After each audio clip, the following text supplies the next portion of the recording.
Good afternoon. कैसे हैं आप सभी? आप सभी लोग लाइव क्लास के साथ जुड़ते जाएं और आज की क्लास स्टार्ट की जाए। जैसा कि मैं देख पा रहा हूं, आप में से काफ़ी लोग लाइव क्लास के साथ जुड़ चुके हैं। जो लोग लाइव क्लास के साथ जुड़ चुके हैं वो एक बार क्लियर कर दें कि आप सभी मुझे सुन पा रहे हैं। क्या आप तक मेरी आवाज़ पहुंच रही है? यदि आप लोग मुझे सुन पा रहे हों तो कमेंट में यस लिखें। यदि आप लोग मुझे सुन पा रहे हों तो कमेंट में यस लिखें।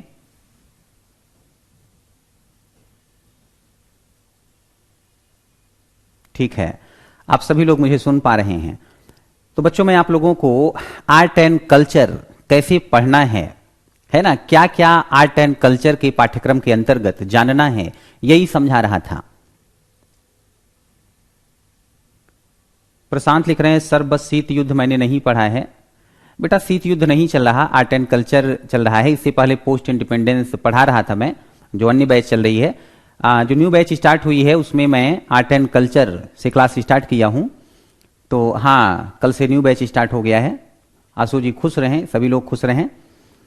तो मैं जो है आप लोगों को आर्ट एंड कल्चर कैसे पढ़ना है ये बता रहा था।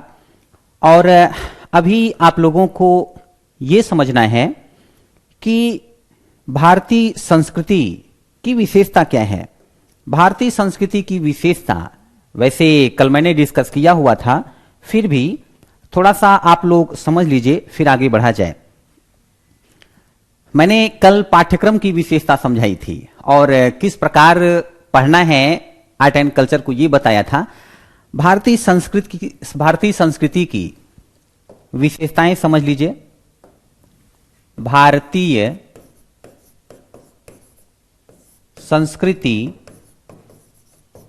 की विशेषताएं, भारतीय संस्कृति की विशेषताएं। बच्चों, जैसा कि कल मैंने आप लोगों को समझाया, आप लोग बौद्धिक जुगाली तो किए ही होंगे। जो लोग मुझसे काफी पहले से पढ़ रहे हैं उनको पता होगा कि बौद्धिक जुगाली का मतलब क्या है। मैं जब बौद्धिक जुगाली कहता हूं तो क्या करने के लिए बोलता हूं। जो बच्चे अभी कल से न्यू बैच से क्लास स्टार्ट किए हुए हैं उनको मैं बता दूं कि बौद्धिक जुगाली का मतलब कि जो कुछ क्लास में पढ़ा दिया जाए, क्लास के बाद भी आपका दिमाग उस पर चलना चाहिए। क्लास नहीं चल रही है पर दिमाग चलना चाहिए। वैसे ही जैसे जानवर चारा खाने के बाद भी मुंह चलाते रहते हैं, मतलब वो जुगाली करते रहते हैं, ऐसे आप लोगों को क्लास के बाद भी दिमाग चलाना है, जिससे आप लोगों को जो पढ़ाया गया उसको अच्छी तरह से समझ पाएं, गहराई में जा करके आप अपनी समझ डेवलप कर पाएं। जब आपकी समझ डेवलप होगी तो फिर आप लोगों के लिए UPSC state PCS exam clear करना बहुत आसान हो जाएगा। याद रखना बच्चों, जो तैयारी आप लोग कर रहे हो इसमें सफल होने के लिए कोई शॉर्टकट रास्ता नहीं है। आपको मेहनत करनी पड़ेगी, आपको हार्ड वर्क करना पड़ेगा और हार्ड वर्क के साथ साथ स्मार्ट वर्क भी करना पड़ेगा। हार्ड वर्क का यह मतलब नहीं है कि किताबों के बोझ को लेकर के आइए आप और उसे पढ़ने में लग जाइए, जबकि आप बहुत कुछ ऐसा पढ़ रहे हैं जो एग्जाम की दृष्टि से महत्वपूर्ण नहीं है। आप हार्ड वर्क तो कर रहे हैं, लेकिन ऐसे में बच्चों आप लोग बहुत कुछ ऐसा पढ़ जा रहे हैं जो आपके लिए बेकार है। और बेकार वैसे कुछ नहीं होता, जितना भी पढ़ा जाए अच्छा ही होता है, लेकिन एग्जाम की दृष्टि से वो बेकार है। तो एग्जाम ओरिएंटेड पढ़ने के लिए आपको वह पढ़ना होगा जो कमीशन डिमांड करता है, और आप ऐसा तभी कर पाएंगे जब आप स्मार्ट वर्क कर रहे हो। और स्मार्ट वर्क की बड़ी महत्वपूर्ण भूमिका होती है। जो जितना स्मार्ट वर्क कर ले जाए वो लाइफ में उतना आगे होता है। बच्चों, सोच करके देखो कि जो पर्वत को तोड़ते हैं ना, वो बहुत हार्ड वर्क करते हैं, लेकिन जो लोग दिमाग लगाते हैं, एक समय ऐसा हुआ करता था कि पत्थर को मानव विभिन्न औजार से तोड़ता था, जैसे लोहे का कोई औजार बना लिया या अन्य कोई औजार, और उसे ही तोड़ने में कितना वक्त लगता था। लेकिन सोचिए, पहली बार जिस व्यक्ति के दिमाग में यह आया होगा कि पत्थर को स्मार्ट तरीके से कम समय में कैसे तोड़ा जा सकता है, उसने ही विभिन्न आविष्कार किए होंगे। बारूद से तोड़ दो पत्थर को, अन्य भी कई तरीके का इस्तेमाल करो। ये स्मार्ट वर्क है, और ये करने के लिए मानव ही आगे आया। ऊपर से मशीनें, बारूद या बम नहीं टपका करते। बनाता तो मानव ही है, लेकिन कौन मानव? सामान्य जीवन जीने वाला या स्मार्ट तरीके से दिमाग लगा करके अपनी लाइफ में या दुनिया के लिए कुछ नया करने वाला। तो जितना आप दिमाग लगाओगे, स्मार्ट वर्क करोगे, भीड़ से उतना ही अलग हो जाओगे। मानव तो विश्व में भरा हुआ है, लेकिन कुछ लोग ऐसे होते हैं जो स्मार्ट तरीके से कार्य करके अपनी अलग पहचान बना लेते हैं। यूपीएससी स्टेट पीसीएस की तैयारी के दौरान भी लाखों बच्चों से आपका सामना है। बहुत से लोग तैयारी करते हैं। यदि थोड़ा सा स्मार्ट वर्क आपने करके बाकी लोगों से खुद को अलग कर लिया, हार्ड वर्क के साथ साथ स्मार्ट वर्क कर रहे हैं, इसका मतलब यह है कि सफलता सुनिश्चित है आपकी, बेहतरीन रिजल्ट लेकर के आएंगे आप। क्योंकि हार्ड वर्क करने वाले कंपटीटर बच्चों बहुत हैं, लेकिन स्मार्ट वर्क करने वाले बहुत ही कम होते हैं। बेटा मैं बाद में लिखवाऊंगा, पहले समझाऊंगा फिर लिखवाऊंगा। तो आप लोगों को स्मार्ट वर्क करना पड़ेगा। तो भारतीय संस्कृति की विशेषताएं क्या हैं, ये मैं यहां पर लिखने चल रहा हूं। ज्यादातर बातें आपको समझा चुका हूं। मैं कल की क्लास में बता रहा था कि भारत की जो संस्कृति है बच्चों, वो पाषाण काल के समय से, आदि मानव के समय से मौजूद थी। फिर धीरे धीरे क्या हुआ कि संस्कृति विस्तृत क्षेत्र में फैलती चली गई और सभ्यता का रूप उसने ले लिया। तो इतना तो आप समझ गए होंगे कि भारत की संस्कृति बहुत ही प्राचीन है। मैंने यह भी आपसे कहा था कि भारत की जो संस्कृति है वो प्राचीन काल से लेकर अब तक बनी रही, जबकि दुनिया की प्राचीन संस्कृतियां विलुप्त होती चली गईं। चाहे वो मिस्र की संस्कृति रही हो या रोम की संस्कृति रही हो, यूनान की संस्कृति रही हो। बच्चों अमेरिका के बारे में आप लोगों ने सुन रखा होगा कि अमेरिका का जो प्राचीन काल का इतिहास है उसका ज्ञान बहुत ही कम है लोगों के पास। अमेरिका को कब से जानते हैं लोग? जब से कोलंबस वहां गया, जब वहां पर जाकर के यूरोप के देशों ने कब्जा किया, उसके बाद से अमेरिका को जानते हो आप लोग। और उसमें भी यूरोप के लोग इतने स्मार्ट निकले बच्चों कि यूरोप के लोगों ने अमेरिका की जो संस्कृति थी, उनकी जो सभ्यताएं थी प्राचीन काल से चली आ रही थी, उसको नष्ट कर दिया। माया सभ्यता, इंका सभ्यता। तो वहां की संस्कृति में भी निरंतरता नहीं पाई जाएगी। जो प्राचीन काल की संस्कृति थी वो तो नष्ट हो चुकी है। उसके कुछ तत्व मौजूद हो सकते हैं, लेकिन ना के बराबर। बच्चों संस्कृति की क्या मैं बात करूं, अमेरिकी मूल के जो लोग थे वो भी विलुप्त होने की कगार पर हैं। मुट्ठी भर बचे हैं अमेरिका में। अमेरिका में वही यूरोप के लोग जाकर के बस गए या अफ्रीका से लोग जाकर के बस गए। अमेरिका के लोगों का अस्तित्व तो संकट में पड़ गया था बहुत पहले ही। और ऐसा नहीं था कि भारत की संस्कृति को बच्चों नष्ट करने का प्रयास नहीं किया गया। समय समय पर लोग आकर के भारतीयों का धर्म परिवर्तन कराना चाहते थे, यहां के मंदिर को तोड़ना चाहते थे। पुराने विश्वविद्यालय जो बड़े ही मशहूर थे, विश्व के लोग उसमें पढ़ने आते थे, जैसे नालंदा विश्वविद्यालय, ऐसे विश्वविद्यालयों को भी नष्ट करने का प्रयास नहीं किया गया बच्चों, नष्ट किया गया। आपने सुना होगा कि बख्तियार खिलजी नाम के एक आक्रमणकारी ने नालंदा और विक्रमशिला विश्वविद्यालय को तोड़ा था, उसमें आग लगाई थी। तो भारत की संस्कृति को भी नष्ट करने का बहुत प्रयास किया गया। लेकिन बच्चों भारत की जो संस्कृति है ये भारत के लोगों के ब्लड में बसती है, ये लोगों की सांसों में बसती है, जिसके कई कारण हैं। मैंने कल आप लोगों को समझाते हुए ये बताया था कि भारत की जो संस्कृति है, भारत के जो लोग थे, उन्होंने प्रकृति के साथ ऐसा मेल मिलाप किया कि प्रकृति के साथ उन्होंने समन्वय बनाया। मैंने आपसे कहा था कि भारत में आप देखो, भारत के देवी देवता जिनसे लोग जुड़े हुए हैं, बहुत लोगों ने भारत का धर्म, भारतीयों का धर्म नष्ट करना चाहा पर कर नहीं पाए। इसका कारण है कि भारतीयों ने स्टार्टिंग में बच्चों प्रकृति को ही पूजना शुरू कर दिया था। पेड़ों की पूजा, वृक्ष की, ये आप मैं बोलूं तो सूर्य भगवान की पूजा, वायु, आज की डेट में आप उसे ऑक्सीजन बोल दोगे, पर भारतीय वायु देवता कहा करते थे और उनका मानना था इन्हीं सब की बदौलत हम जीवित हैं। पत्थर को भी पूजा जाता था, उसमें भी ईश्वर का वास माना जाता था। आज भी देखो आप, पत्थर कहीं पर रखा हुआ है तो कई लोग भगवान शिव का उसमें वास मानकर प्रणाम करते हैं। सोच करके देखिए, ऐसे लोग, यहां के लोग तो सुबह उठते हैं तो राम राम, राधे राधे, राधे कृष्णा, जय श्री कृष्णा, ये लोगों की सोच में था बच्चों, लोगों के व्यवहार में था, लोगों के ब्लड में था। तो यहां की संस्कृति को कैसे नष्ट किया जा सकता था? तो भारत की संस्कृति की जो विशेषताएं हैं बच्चों, उसमें एक विशेषता है इसकी प्राचीनता। एक विशेषता है इसकी प्राचीनता, दूसरी विशेषता है निरंतरता, इसकी निरंतरता। तीसरी विशेषता है, जैसे मैं कल आपको बता रहा था कि विश्व में अलग अलग धर्म के लोग भारत में आए और भारत के लोगों ने उनसे कुछ ना कुछ सीखा, उनको एक्सेप्ट किया, उन लोगों को भी भारतीयों ने कुछ ना कुछ सिखा दिया। बहुतों को तो बच्चों बहुत कुछ सिखा दिया। कुछ ऐसे भी विदेशी भारत में आए जो भारतीय धर्म स्वीकार करके स्वयं को भारतीय बनाकर यहीं बैठ गए थे।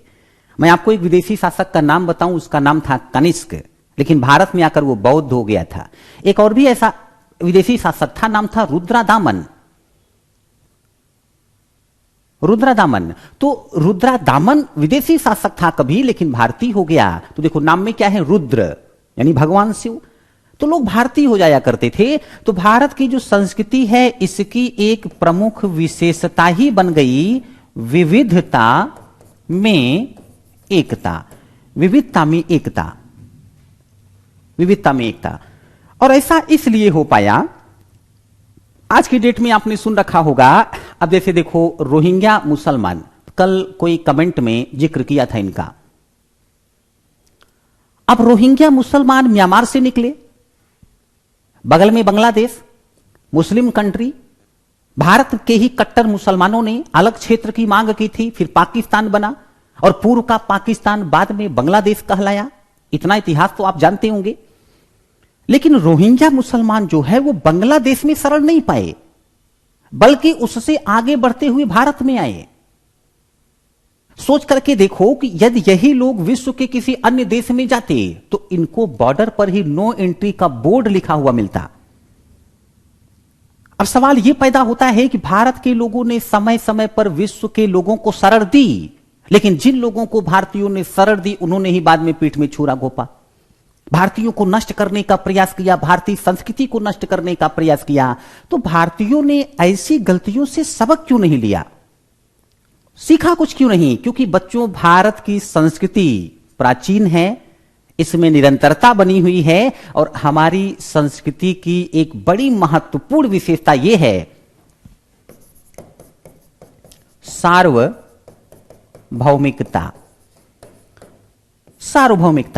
भारत के लोग वासुधैव कुटुंबकम में विश्वास करते हैं अभी भी, कि पूरा विश्व एक परिवार की तरह है, एक कुटुंब की तरह है।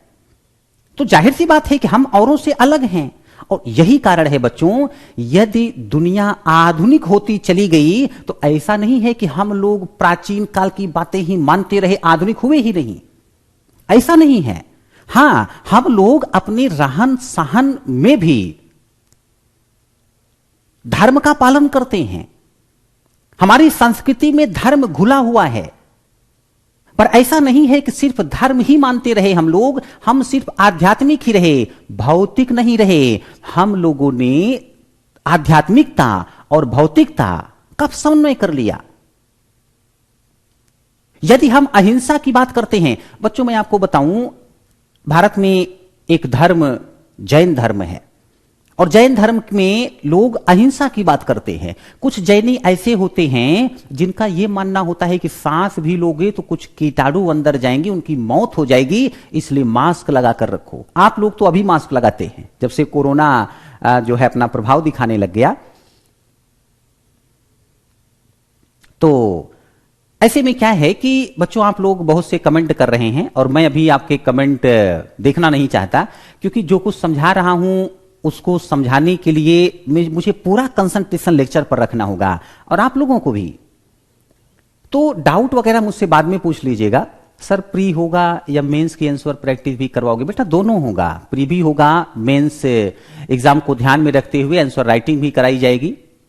और सर आपका ऑप्शनल आ रहा है, ऑप्शनल कितने महीने लग जाता है? बेटा मान के चलिए लगभग 4 महीने। 4 महीने लगेंगे, क्योंकि ऑप्शनल का बड़ा महत्व है। 500 मार्क्स का ऑप्शनल होता है और मुख्य परीक्षा में इसकी बड़ी महत्वपूर्ण भूमिका है, तो सिलेक्शन में भी बहुत महत्वपूर्ण भूमिका है। ऐसे में बहुत गहराई से जाकर के किसी भी विषय को पढ़ना होता है, तो मान के चलिए लगभग 4 महीने लगने हैं। तो कुछ और भी पूछना चाहते हैं क्या? अभी पूछ लीजिए, मैं फिर समझाना शुरू कर दूंगा। अच्छा, खुशबू जी ने लिखी दिया कि प्लीज अभी समझाओ। बेटा, इतिहास पढ़ते हुए इसमें डूब जाया करो आप लोग। ये हमारे पूर्वजों का इतिहास है। अभी सोचो, कोई व्यक्ति बताने लग जाए आपको कि आपके पिताजी के बाबा के बारे में मैं जानता हूं, और उनके बारे में कोई रोचक कहानी बताए, आप लोग बहुत इंटरेस्टिंग तरीके से सुनोगे। तो ये भी तो मैं आप लोगों के पूर्वजों की ही कहानी बता रहा हूं, बस आपके बाबा के बाबा के बाबा के बाबा के बाबा की कहानी हो सकती है, यही होगा ना। इंटरेस्टिंग तरीके से मैं आपको इतिहास पढ़ाऊंगा, और वैसे ही सुनो आप। हम लोग राष्ट्रवादी लोग हैं बच्चों, और एक राष्ट्रवादी व्यक्ति अपने राष्ट्र से बड़ा प्रेम करता है, और राष्ट्र की जो प्राचीन संस्कृति होती है वो उसके लिए गौरव का कारण बनती है। हमें गौरव होता है ये सब सोच करके। कभी कभी आप लोगों ने सुना होगा कि लोग कहते हैं हम तो उस धरती से हैं जहां कभी भगवान राम का जन्म हुआ, भगवान कृष्ण का जन्म हुआ। हम उस धरती से हैं जहां पर सबसे प्राचीन विश्वविद्यालय हुआ करता था, दुनिया का पहला विश्वविद्यालय। तो गौरव करने के लिए हमारे पास बहुत कुछ है। आप उनके बारे में सोचिए जिनके पास उनका अपना प्राचीन काल का इतिहास ही नहीं है। बल्कि बच्चों, आप उनके बारे में सोचो जिनके पास देश ही नहीं है। वो क्या देश पर गौरव करेंगे? जिनके पास अपना इतिहास नहीं, वो क्या इतिहास पर गौरव करेंगे, संस्कृति पर गौरव करेंगे? अपने आप को सौभाग्यशाली समझिए कि आप एक महान देश में रहते हैं, आपका इतिहास बहुत महान है, और आपके पास गौरव के लिए बहुत कुछ है, बहुत कुछ है। तो बिल्कुल बेटा अंकित, हिस्ट्री ऑप्शनल का मतलब है कि बहुत डीप में जाकर इतिहास को पढ़ना। तो जो आप जीएस मेंस की दृष्टि से पढ़ते हैं उससे भी कहीं डिटेल से आपको ऑप्शनल पढ़ना पड़ता है। अच्छा ठीक है प्रशांत जी, मैं टाइटल बेटा चेंज करवा दूंगा, ठीक है। तो मुझे लगता है अब आप लोगों को सुनना चाहिए, वरना पाठ्यक्रम कंप्लीट करने में बहुत समय लगेगा। बच्चों, यूपीएससी की तैयारी कर रहे हो तो यूपीएससी का जो अच्छा कॉम्पिटिटर होता है ना, पहले वो बनो। और अगर वैसे नहीं हो तो प्रयास करो, तभी बात बन पाएगी। जैसे क्या है कि अभी देखो, अगर कोई बॉडी बिल्डर टाइप का व्यक्ति नहीं है तो क्या वो आर्मी में जाने का सोच सकता है? वो सेना में नहीं जा सकता ना, लिया ही नहीं जाएगा। अब आप सोचो, राजपाल यादव जैसी पर्सनालिटी के व्यक्ति को आर्मी में भर्ती कर लिया जाए तो नहीं किया जाएगा, क्योंकि सेना की मांग अलग है। वैसे यूपीएससी की मांग यह है कि गंभीर बच्चा, प्रतिभाशाली बच्चा, मेहनती बच्चा, जिसकी समझ बहुत अच्छी हो, उसका चयन हो। तो आपको स्वयं को वैसे ही बनाना पड़ेगा। हाँ बिल्कुल बेटा, लास्ट में मुझसे बात करना, लास्ट में मुझसे बात करना। बिल्कुल बेटा, हिस्ट्री ऑप्शनल क्यों नहीं ठीक रहेगा? बहुत अच्छा सब्जेक्ट है, आपकी समझ बढ़ जाए तो बहुत अच्छा लिख सकते हो, आप बहुत अच्छे नंबर ला सकते हो। तो चलिए ठीक है, अब मैं आप लोगों के कमेंट जो है नहीं देखूंगा, सिर्फ समझाऊंगा। क्योंकि बच्चों, यदि आपने ध्यानपूर्वक मेरा लेक्चर नहीं सुना तो ये कोई पंडित जी का प्रवचन नहीं है कि लास्ट में आपको पूरी भी मिलेगा और प्रसाद भी। ये क्लास है, फिर आपकी भी मेहनत बेकार और मेरी भी। तो यहां पर क्या है कि सार्वभौमिकता और ये जो भारतीय संस्कृति है, इसने प्रकृति के साथ समन्वय किया। प्रकृति के साथ समन्वय,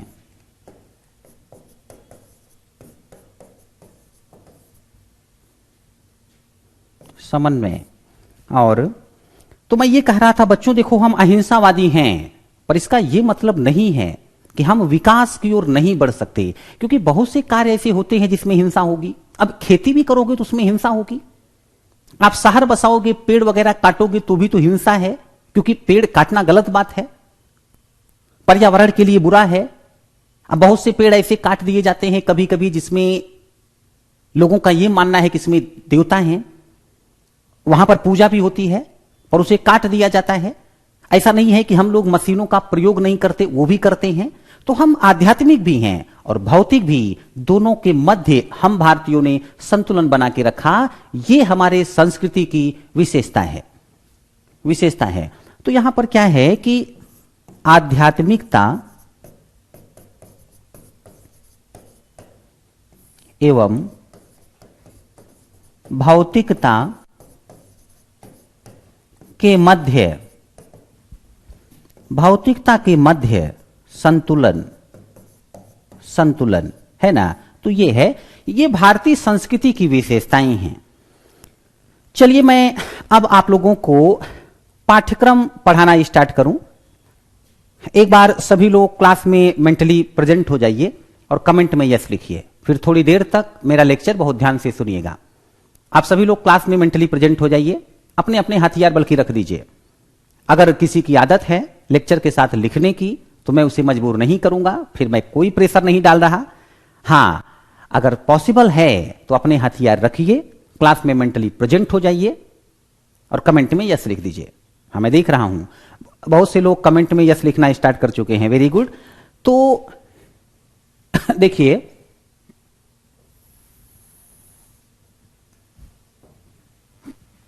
आप कला और संस्कृति पढ़ रहे हैं, कला एवं संस्कृति। मैं स्टार्ट करता हूं वहां से जहां से मानव ने स्टार्ट किया था। बच्चों, एक दौर हुआ करता था जब मानव जंगलों में रहता था, और ये आज का मानव नहीं था जिसके पास मोबाइल था, वो अपनी लोकेशन देख सकता था, किसी को फोन करके उनसे हेल्प मांग सकता था, उसके पास अपनी गाड़ी होती भागने के लिए, उसके पास बंदूक होती, बम होता। ऐसा मानव नहीं था। उस समय मानव के पास बच्चों ऐसे समझो कि कुछ भी नहीं था सिवाय दिमाग के और उसके अपने शरीर के। लेकिन खतरा उसके सामने बहुत था क्योंकि वो जंगलों में था। जंगल में घूम घूम करके शिकार करके वो अपना पेट भरता था। उसे जो खाद्यान्न होते हैं ना, खाने वाले अन्न, उनका ज्ञान नहीं था। तो उसका जो जीवन था वो बहुत ही संघर्ष वाला था। अब वो मानव कैसा था ये मैं आपको समझाने चल रहा हूं। दरअसल हम लोग आर्ट एंड कल्चर पढ़ना स्टार्ट करेंगे प्रागैतिहासिक काल से। प्रागैतिहासिक काल से हम लोग आर्ट एंड कल्चर पढ़ना स्टार्ट करेंगे, प्रागैतिहासिक काल से। बल्कि मैं इसको इधर लिख रहा हूं, प्रागैतिहासिक काल। बेटा देखो, आर्ट एंड कल्चर थोड़ा सा टफ है, थोड़ा सा टफ है, लेकिन निश्चिंत रहिए आप लोग को बहुत अच्छे से समझ में आएगा। मैं ये करूंगा कि थोड़ा समझाऊंगा फिर लिखवाऊंगा, फिर समझाऊंगा फिर लिखवाऊंगा। वैसे मेरा नेचर ये है कि डिटेल से पहले समझाता हूं, फिर जो समझाता हूं वो सब लिखवा देता हूं। लेकिन आर्ट एंड कल्चर पढ़ते हुए हमें थोड़ा सा डिफरेंट तरीका अपनाना पड़ेगा, क्योंकि बहुत कुछ आपको यहां जानना पड़ता है। और यहां पर कॉन्सेप्ट तो है लेकिन फैक्ट बहुत सारे हैं। तो जब आपको कॉन्सेप्ट समझना हो, कॉन्सेप्ट लिखना हो मुख्य परीक्षा की दृष्टि से, तो आप बहुत विस्तार से समझते हो फिर उसे लिखते हो। लेकिन जब आप कॉन्सेप्ट भी समझ रहे हो, फैक्ट भी सुन रहे हो, दोनों को लिखना है, तो अच्छा ये रहता है कि आप थोड़ा सुनो फिर उसे लिखो, फिर समझो फिर लिखो। यही मैं भी करवाने वाला हूं। तो प्रागैतिहासिक काल, प्रागैतिहासिक काल। बच्चों, मैं उतना ही फैक्ट लिखूंगा जितना महत्वपूर्ण होगा। ईयर, डेट यदि बहुत महत्वपूर्ण हुई तो ही लिखूंगा, आप उसके लिए परेशान मत होना। जब आप पॉलिटिकल हिस्ट्री पढ़ते हो तो ये सब पढ़ते हो डिटेल से। यहां मैं थोड़ा सा डिफरेंट तरीके से पढ़ाऊंगा, कमीशन की डिमांड के अनुसार समझाऊंगा, तो आपको ऐसे ही समझना पड़ेगा। प्रागैतिहासिक काल। बच्चों, प्रागैतिहासिक काल को भी कई भाग में बांटा गया है, जैसे पूरा पाषाण काल, पूरा पाषाण काल, फिर मध्य पाषाण काल, मध्य पाषाण काल, फिर नव पाषाण काल, नव पाषाण काल, नव पाषाण काल। तो इसको 3 भागों में बांटा गया है, 1, 2 और 3। क्यों बांटा गया, इसकी क्या विशेषता है, यह मैं आपको बताऊंगा। अभी मैं यहां से उठाने चल रहा हूं पूरा पाषाण काल। मैं पूरा पाषाण काल उठाने चल रहा हूं, पूरा पाषाण काल। पूरा पाषाण काल। एक और बात, जो कल मैंने आप लोगों को लिखवाया हुआ था, एक प्रकार से मैं जो बता रहा था कि आपका पाठ्यक्रम क्या है, क्या पढ़ना पड़ेगा। बच्चों, एक क्रम से मैं वही सब समझाऊंगा। कोई भी चैप्टर मैं उठाऊंगा तो इसी क्रम से आप लोगों को बताऊंगा। ये क्रम होगा। आप लोगों को याद होगा, मैंने कल ही कहा था कि कला के विविध जो रूप हैं उसमें हम लोग स्थापत्य कला अथवा वास्तुकला पढ़ेंगे। स्थापत्य कला अथवा वास्तुकला, ये क्रम होगा, याद रखना। पूरा का पूरा आर्ट एंड कल्चर का पाठ्यक्रम पढ़ाते वक्त मैं इसी क्रम को फॉलो करने वाला हूं। स्थापत्य कला, वास्तुकला, इसके बाद शिल्पकला, फिर चित्रकला,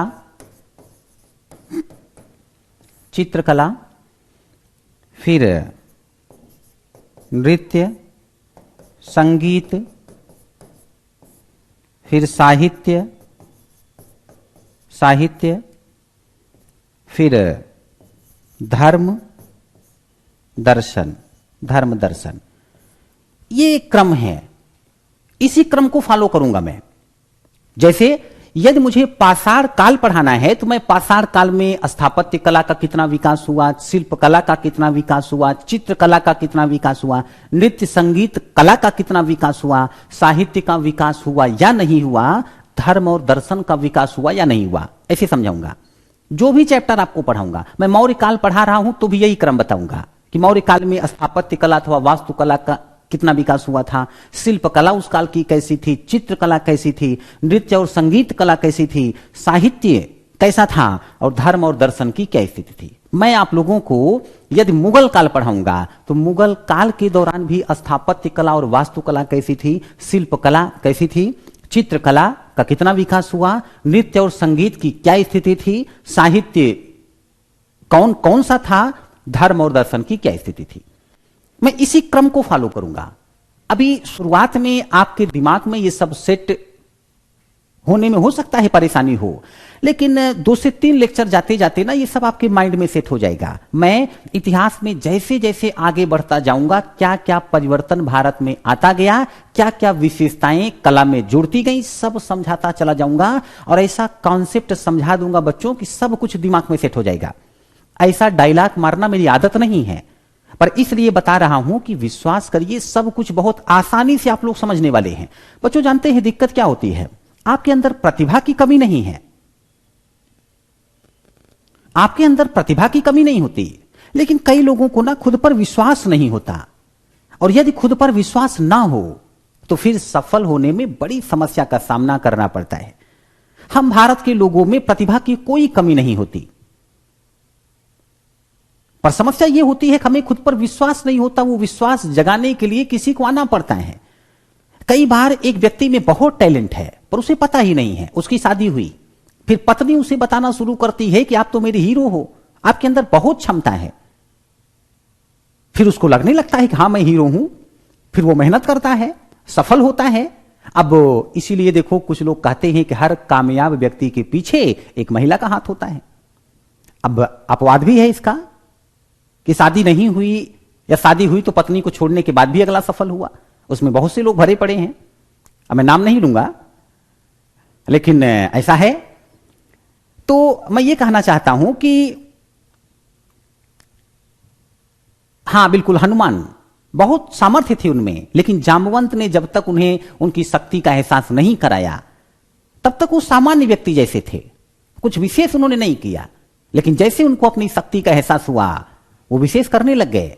बच्चों, मैं आपको बताऊं, आज भी विश्व के लोग भारतीयों के टैलेंट से डरते हैं, आज भी डरते हैं। उनको लगता है कि कहीं ऐसा ना हो जैसे कोई भारतीय अमेरिका गया।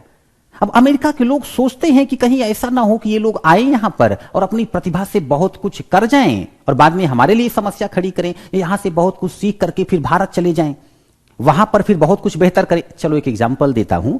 एपीजे अब्दुल कलाम जी का नाम आपने सुना होगा। वो विदेश में रहकर अपनी सेवा दे रहे थे और एक समय जब उनको लगा कि मैं भारत चलूं, उनको मिसाइल मैन कहा जाता है, भारत में चल करके मिसाइल वगैरह बनाऊं, तो आप लोग जानकारी एकत्रित करिएगा, उनको भारत देश में आने ही नहीं दिया जा रहा था। बड़ी समस्या उनके सामने खड़ी हुई। एक और साइंटिस्ट का नाम बता रहा हूं, होमी जहांगीर भाभा। वो भारत को परमाणु संपन्न देश बनाने की बात कर रहे थे। वो भी दुनिया का सबसे सस्ता परमाणु बम बनाते वो, लेकिन संदिग्ध परिस्थितियों में उनकी मौत हो गई।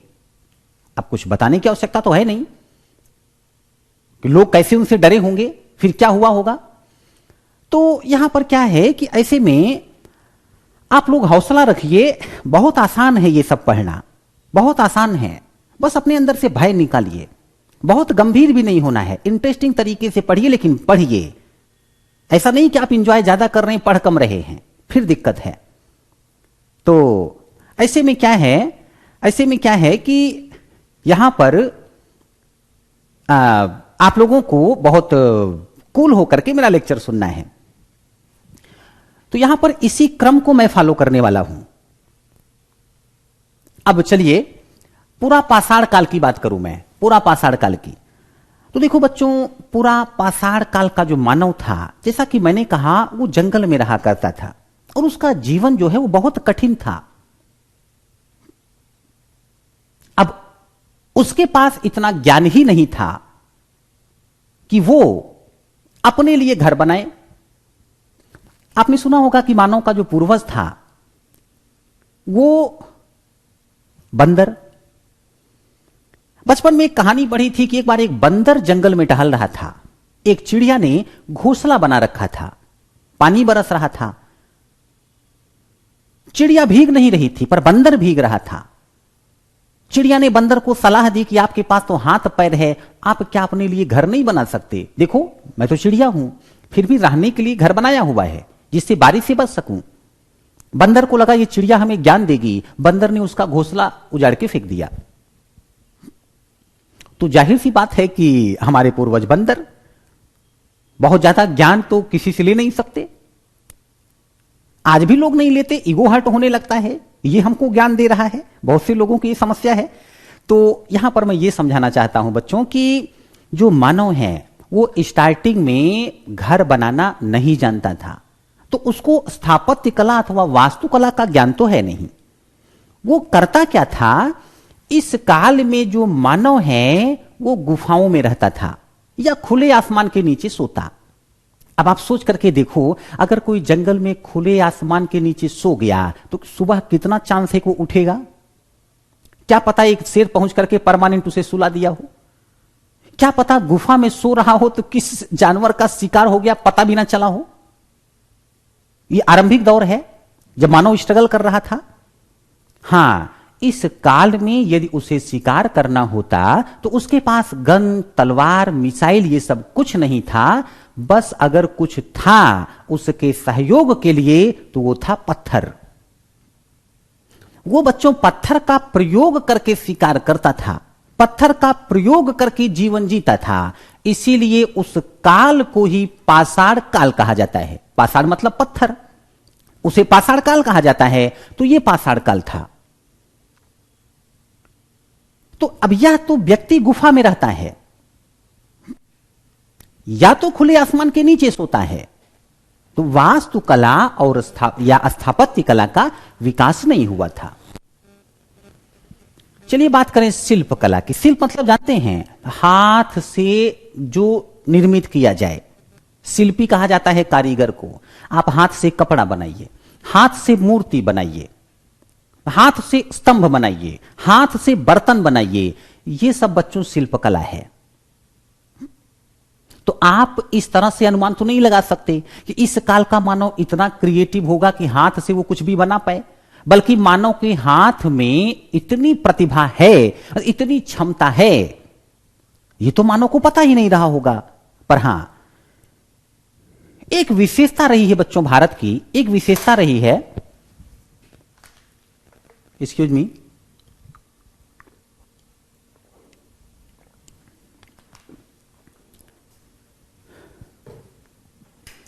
अंकित पूछ रहे हैं सर आपकी डिग्री क्या है? बच्चों मेरी डिग्री ये है कि लगभग 10 वर्ष हो गए दिल्ली मुखर्जी नगर में पढ़ाते हुए। इसके अलावा यदि जानना चाहते हो तो एमए हूं, बीएड हूं, नेट हूं, जीआरएफ हूं और बहुत सी ऐसी डिग्री लेकर के रखी है जिसको देखे हुए बहुत वक्त हो गया। तो यहां पर क्या है कि यहां पर शिल्पकला का विकास तो नहीं हुआ, फिर भी जो मानव रहा है भारत का, जानते हैं आप मानव एक संवेदनशील प्राणी है। आज बारिश होती है, पहले बहुत ज्यादा बारिश होती थी। आज तो पेड़ पौधे कम हो गए हैं, पहले भारत में जंगल भरा पड़ा था। और आप जानते हैं पेड़ों का बारिश से संबंध होता है।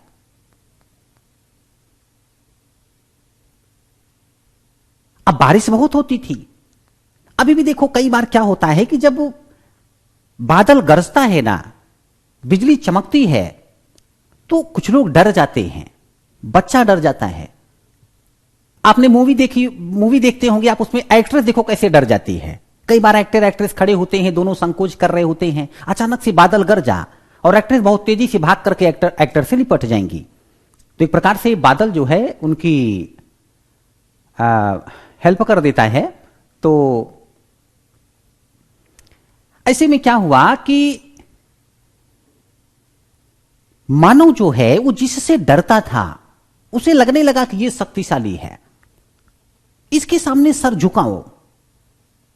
जब ऐसे में कहूं समर्पण कर दो तो हो सकता है कि आपको सुरक्षा मिल जाए। इसलिए आरंभिक दौर में मानव जिससे भी डरता था, बस ये समझ लो कि उसके प्रति समर्पण का भाव उसमें आने लग गया। जो वो खाता पीता था उसको लगता था कि ये हमारे जीवन का आधार है, उसके प्रति उसने कृतज्ञता दिखाना शुरू किया। हम भारत के लोग थोड़ा अलग तरीके से रहे हैं।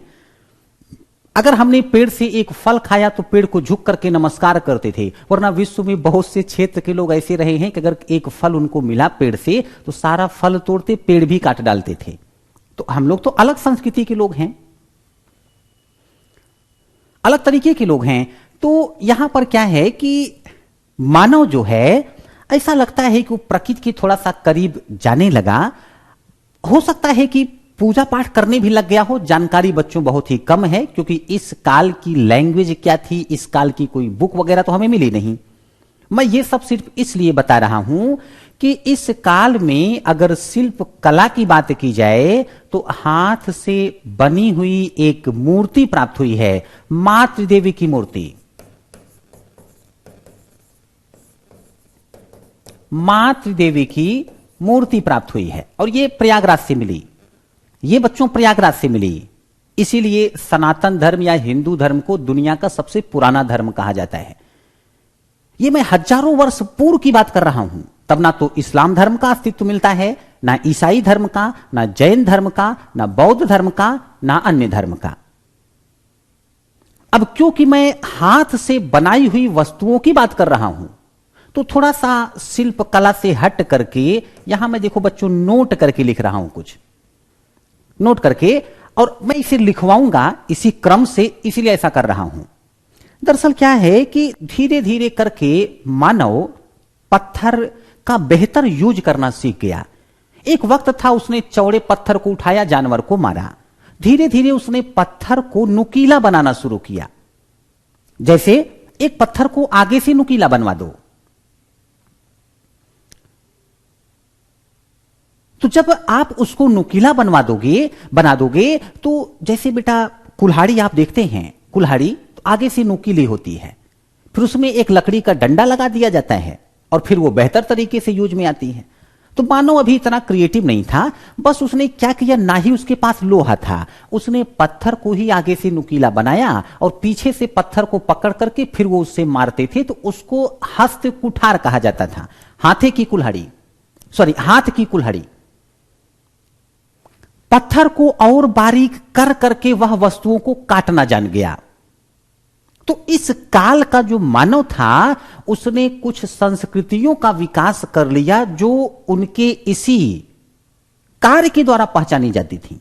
जैसे मैं यहां पर लिख रहा हूं, देखो मैं शिल्प कला के लिए एक पेज उठा रहा हूं, यहां पर है ना, शिल्प कला। आप लोग क्रम से समझते जाओ, मैं क्रम से ये सब लिखवा दूंगा, सब माइंड में सेट हो जाएगा। शिल्पकला।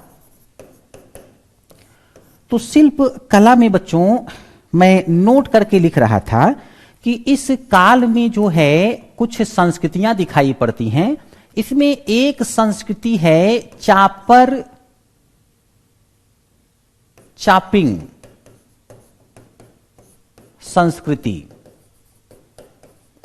वर्तमान पाकिस्तान में सोहन नदी है, तो ये सोहन नदी जहां पर है वहां पाई जाती थी, तो इसीलिए बच्चों इसको सोहन संस्कृति कहा जाता है। सोहन संस्कृति। अब यहां पर चापर क्या है, तो ये औजार है, ये बच्चों औजार है। तो ये संस्कृति आपको पूरा पाषाण काल में दिखाई पड़ेगी। इनके औजार के आधार पर ही इसका नाम रखा गया। और दूसरी संस्कृति है बच्चों, इस काल की दूसरी संस्कृति है मद्रासी संस्कृति। आप तो जानते हैं उस समय पाकिस्तान मतलब भारत, तो मैं भारत की ही बात कर रहा हूं, पाकिस्तान तो बहुत बाद में बना। तो दीपक बेटा मैं डाउट अभी बाद में लूंगा, कहीं साइड में आप लिख लो जो भी डाउट है आपके दिमाग में, अभी मैं आपको समझा दूंगा। तो मद्रासी संस्कृति। इतिहास में क्या होता है ना कि प्राचीन काल में या बाद के काल में जो कुछ जहां से मिला, लोग उसी आधार पर उसका नामकरण कर देते हैं। जैसे आगरा का ताजमहल, पानीपत का युद्ध, हड़प्पा की सभ्यता, मद्रास से कुछ उपकरण मिले हैं इस काल के, तो इसका नाम है मद्रासी संस्कृति। क्योंकि हाथ की कुल्हाड़ियां यहां पर मिली हैं, इसीलिए इसे हस्त कुठार संस्कृति कहा जाता है। हस्त कुठार संस्कृति। देखो बच्चों, भारत के जो लोग रहे हैं वर्तमान समय में तो लोग बहुत फास्ट हैं, पर एक वक्त ऐसा हुआ करता था कि भारत के लोग ज्यादा सोचते नहीं थे। ना तो अपने पास्ट के बारे में बहुत ज्यादा सोचते थे, ना वर्तमान के बारे में बहुत ज्यादा सोचते थे, ना भविष्य के बारे में। बस अपने जीवन में जो कुछ था उसी में व्यस्त और मस्त थे। ऐसे में भारत के लोगों की ऐसी ही लापरवाहियों का यूज किया कुछ विदेशियों ने। उन्होंने भारत आकर के भारतीयों को लालच दे करके, उनको पैसा दे करके अपनी सेना में भर्ती कर लिया, अपने सहयोग में ले लिया, और भारतीयों की मदद से इस भारत देश को गुलाम बना बैठे। और भारत के लोगों पर शासन करने के लिए, भारतीयों को समझने के लिए उन्होंने भारत का इतिहास जानना चाहा, भारत की संस्कृति जाननी चाहिए। और वो भी आप तब समझ पाएंगे भारत की संस्कृति जब प्राचीन काल से लेकर आधुनिक काल तक भारत में क्या हुआ है सब जाने। होता नहीं है कई बार व्यक्ति सामने वाले से उसका परिचय पूछ रहा हो, फिर उसका बैकग्राउंड पूछ ले, आपका बैकग्राउंड क्या है, आपके पिताजी फिर बाबा जी किस प्रकार के लोग रहे हैं, कोई क्रिमिनल तो नहीं रहा, क्या करते थे, फैमिली बैकग्राउंड क्या है। तो बस ये समझ लो बच्चों कि भारत के प्राचीन इतिहास और संस्कृति को जानने के लिए कुछ लोगों ने प्रयास किया। उसमें कुछ में सारे के सारे अंग्रेज ही थे। वो अंग्रेज थे जो भारत में रह करके भारतीयों के सहयोग से भारत में शासन करना चाहते थे और भारतीयों को समझना चाहते थे, जिससे उनका बेहतर यूज कर सके। इसी क्रम में बच्चों भारत में अंग्रेजों ने बहुत कुछ खोजा जो भारत में बहुत प्राचीन काल से था, बट भारतीयों को उसका ज्ञान नहीं था। जैसे हड़प्पा की सभ्यता, आपको पता होगा अंग्रेजों के काल में ही खोजी गई थी, अंग्रेजों ने ही पता लगवाया था। जॉन मार्शल नाम का एक व्यक्ति था, मैं आगे चर्चा करूंगा। तो मैं ये कह रहा था कि ये जो हस्त कुठार है, इसे प्राप्त किया था रॉबर्ट ब्रूस फ्रूट ने। इस व्यक्ति ने हस्त कुठार प्राप्त किया मद्रास से। यह घटना तब की है जब अंग्रेजों का गुलाम था भारत, 1863 ईस्वी के लगभग की। तो इन दो संस्कृतियों का पता चला जो पूरा पाषाण काल में मौजूद थी। चलिए आगे बढ़ते हैं। मैं शिल्पकला की बात करते करते आपको कुछ बताने लग गया। आइए देखते हैं चित्रकला। पूरा पाषाण काल में चित्रकला की क्या स्थिति थी। तो बच्चों क्या है कि इस काल की चित्रकला भारत के एक क्षेत्र से प्राप्त हुई। मैंने अभी बताया कि उस समय का मानव क्रिएटिव नहीं था, उसे बहुत संघर्ष करना पड़ रहा था। तो क्रिएटिव था पर इतना नहीं कि अपने जीवन में बहुत कुछ वो बदल सके। लेकिन फिर भी आप जानते हैं बच्चों, मानव जो है वो बाकी जीव जंतु से बहुत अलग होता है, क्योंकि उसके पास दिमाग ज्यादा होता है। मानव अगर शांति से बैठा है तो वो शांति से बैठा होगा, उसका दिमाग शांत नहीं होता, कुछ ना कुछ सोचता रहेगा, कुछ ना कुछ करता रहेगा। मध्य प्रदेश में एक स्थल है भीमबेटका। भीमबेटका ये मध्य प्रदेश में है। ये सब मैं विस्तार से लिखवाऊंगा, अभी तो आपको समझाने के लिए इसी क्रम में लिख रहा हूं। जैसा कि मैंने कहा 2 से 3 लेक्चर में आपको इन सब की आदत पड़ जाएगी। तो भीमबेटका जो कि मध्य प्रदेश में है, और इसकी खोज की थी वीएस वाकड़कर ने। वीएस वाकड़कर ने खोजा। तो बच्चों यहां पर पूरा पाषाण काल से संबंधित कुछ चित्र मिले हैं। अच्छा, ये चित्र हैं कैसे? तो पत्थर पर ये चित्र बने हुए हैं। ये चित्र जो है पत्थर पर बने हुए हैं। और मैं आपको एक और बात बताऊं कि चित्र बना करके उसमें रंग भरना भी इस काल के लोग सीख गए थे। जैसे उनको शिकारी बनाना है, जो शिकार कर रहा है, तो उसको वो लाल रंग से कलर करते थे। इस तरीके से इनको इन चीजों का ज्ञान था, मतलब चित्रकला का थोड़ा सा विकास होने लगा था। देखिए भीमबेटका के ये कुछ चित्र हैं। भीमबेटका के कुछ चित्र हैं, ये देखिए, ये देख रहे हैं आप। ये जो है देखिए यहां पर ये कुछ आपको दिख रहा है चित्र। अभी देखो ये शिकारी हैं, जैसे हाथ में कुछ लिए हुए हैं, शिकार करने जा रहे हैं, कुछ इस तरह से। तो ये आखेटक का जो चित्र था उसको इन्होंने लाल रंग से बनाया हुआ। ये भीमबेटका के चित्र हैं, ये भीमबेटका के चित्र हैं। तो आप समझ सकते हैं कि बात बड़ी पुरानी है, लेकिन जो उस काल का मानव था वो चित्र बनाने लगा था। यद्यपि ये आरंभिक दौर है चित्रकला का, लेकिन साक्ष्य मिलता है। तो इस आधार पे हम लोग ये बातें करते हैं। इसके बाद ये जो है, अगर बात नृत्य और संगीत की जाए, नृत्य और संगीत की, ये तो किस स्थिति में था बहुत ज्यादा जानकारी नहीं है लोगों को, बट ये है कि इस काल में कुछ चित्र मिले हैं जो नर्तकी के हैं, हरे रंग से बने हुए हैं। तो जाहिर सी बात है कि डांस होता था। और फिर साहित्य के बारे में तो अभी सोचा ही नहीं जा सकता, और धर्म और दर्शन के बारे में भी अभी कुछ डिटेल से नहीं कहा जा सकता। तो यह है पूरा पाषाण काल। इसके बाद मध्य पाषाण काल शुरू हुआ, जिसमें मानव की स्थिति बहुत बदल गई। अच्छा, कैसे बदली मैं थोड़ी सी चर्चा कर दे रहा हूं, फिर लिखवाता हूं। हुआ क्या, मध्य पाषाण काल की यदि बात करें हम लोग, मध्य पाषाण काल की, मध्य पाषाण काल, तो मध्य पाषाण काल का समय बच्चों रखा जाता है, यहां से मैं टाइम लिख रहा हूं, 10,000 ईसा पूर्व से लेकर के 9,000 ईसा पूर्व, ये समय है। अच्छा, परिवर्तन क्या आया इस काल में लोगों के जीवन में? तो देखो बच्चों, हुआ क्या कि इस काल में मानव जंगलों में ही था।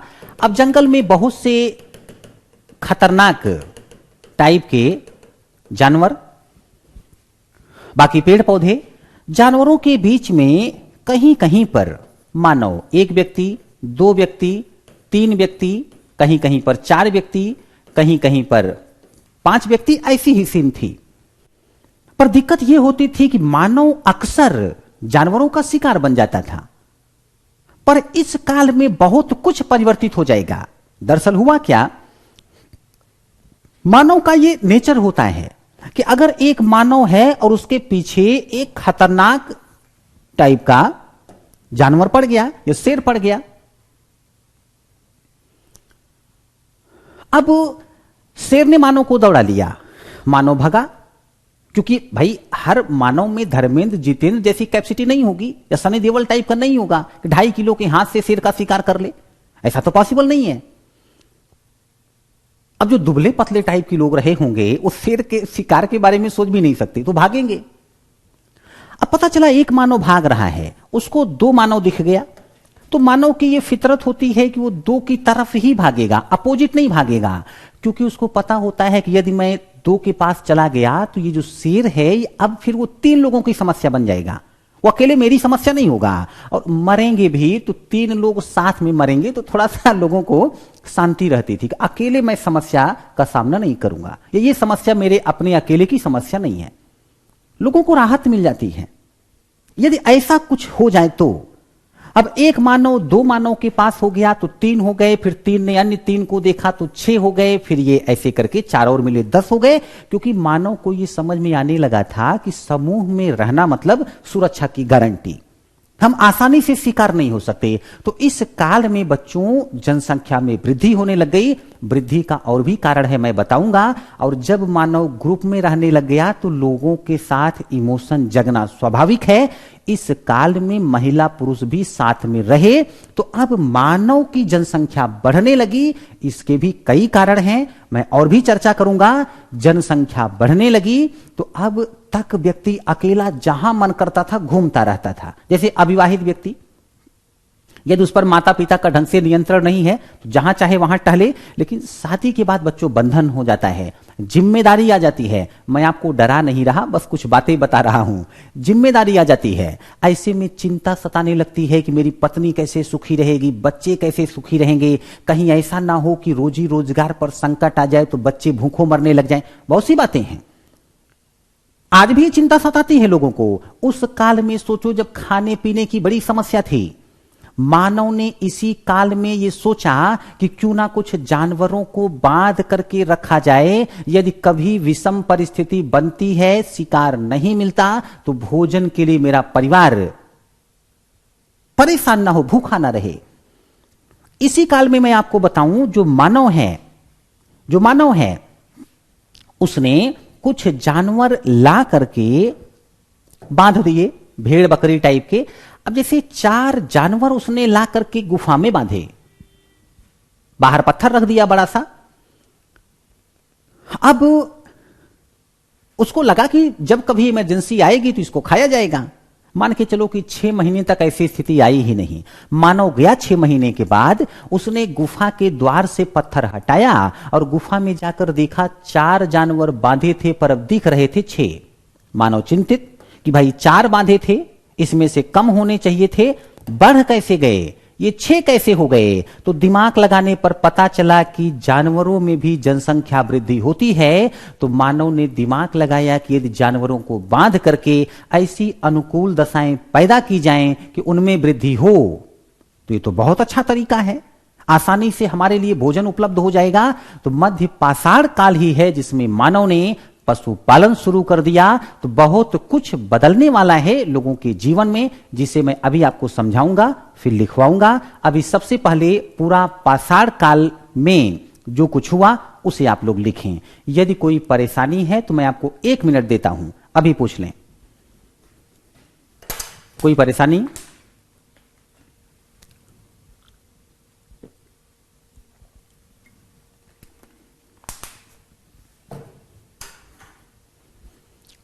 कोई कठिनाई, कोई डाउट?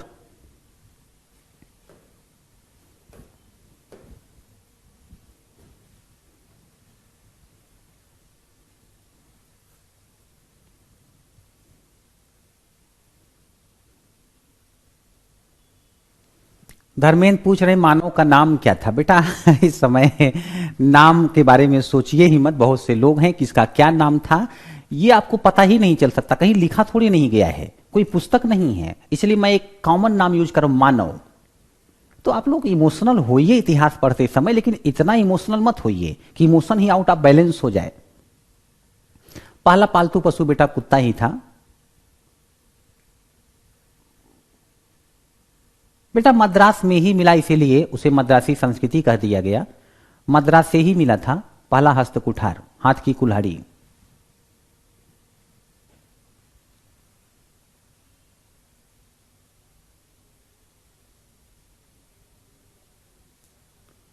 अजय बेटा ये तो मैंने एक एग्जाम्पल दिया कि मान के चलो कि 6 महीने तक उन्हें आवश्यकता नहीं पड़ी।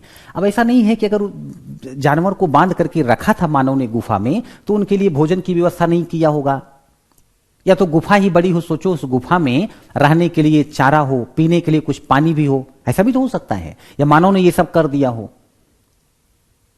तो आप लोग अपने इमोशन पर बैलेंस बना के रखिएगा। आग जलाना कैसे सीखा, ये तो सुना होगा आपने, पत्थर पे पत्थर रगड़ करके लोग आग जलाना सीख गए। हां बेटा ये आदि मानव थे।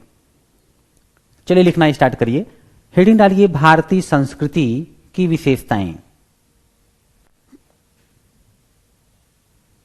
भारतीय संस्कृति की विशेषताएं।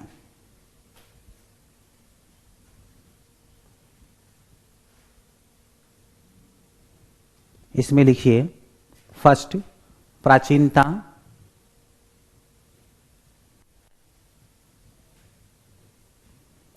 सर हिस्ट्री ऑप्शनल पढ़कर हिस्ट्री सब्जेक्ट के सिलेबस को कंप्लीट नहीं किया जा सकता। क्यों नहीं किया जा सकता बेटा, ऑप्शनल ही तो सबसे डिटेल से पढ़ाया जाता है।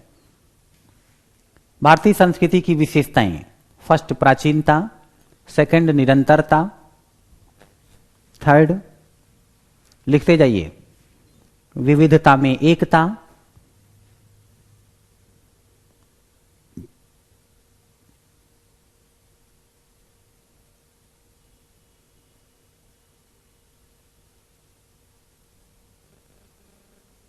सार्वभौमिकता,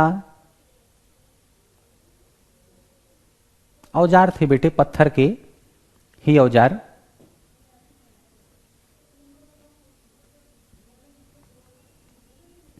नेक्स्ट प्रकृति के साथ समन्वय।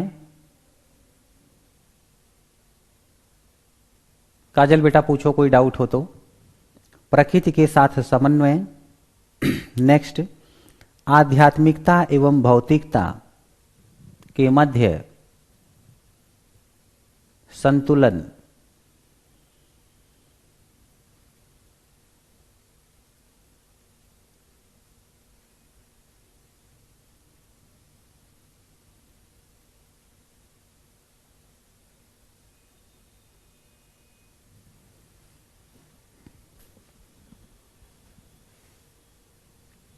फिर लिखिए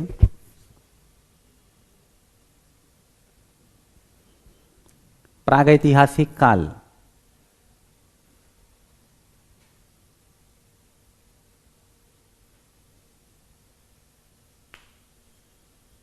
हिस्ट्री ऑप्शनल बेटा जो मेंस एग्जाम में 500 मार्क्स का ऑप्शनल का पेपर होता है उसके लिए है। बाकी जीएस जो है 1000 नंबर का, उसके लिए आपको अलग से क्लास लेनी पड़ती है, जो कि ये बैच है, ये जो है जीएस के लिए है, जीएस फाउंडेशन बैच।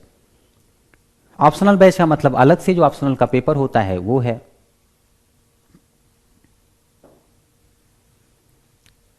जब आप जीएस के लिए पीटी और मेंस के लिए हिस्ट्री पढ़ते हो तो पढ़ने का तरीका अलग होता है। यदि आपने ऑप्शनल रख लिया है हिस्ट्री मेंस में तो फिर वहां पढ़ने का तरीका थोड़ा डिफरेंट होगा। धर्म साहित्य के बारे में जानकारी अभी इस काल में उपलब्ध नहीं है। थोड़ा सा प्रकृति से मानव जुड़ने लगा था, इतना कहा जा सकता है। पूरा पाषाण काल, मध्य पाषाण काल, नव पाषाण काल। हाँ बेटा सब लिखवाऊंगा, निश्चिंत रहें, बस आप लोग थोड़ी तेजी से हाथ चलाएं।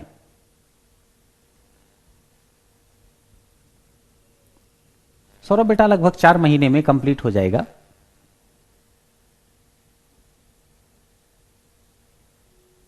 फिर लिखिए, हाँ बिल्कुल ऑप्शनल तो अलग मामला है बेटा, वो तो आप सभी को करना पड़ेगा। जिन्होंने पॉलिटी ऑप्शनल रखा हो उनको पॉलिटी ऑप्शनल पढ़ना पड़ेगा, हिस्ट्री ऑप्शनल वाले को हिस्ट्री ऑप्शनल पढ़ना पड़ेगा।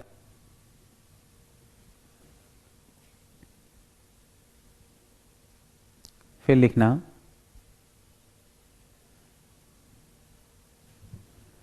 नव पाषाण काल। इसके बाद हेडिंग डालिए पूरा पाषाण काल। पूरा पाषाण काल ठीक है बेटा, तेज नहीं बोलूंगा।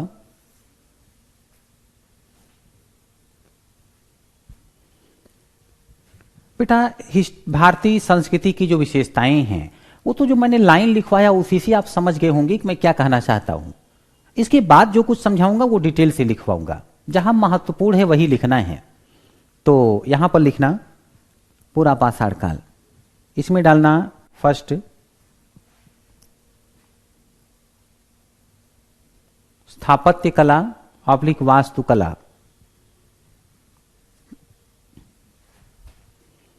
स्थापत्य कला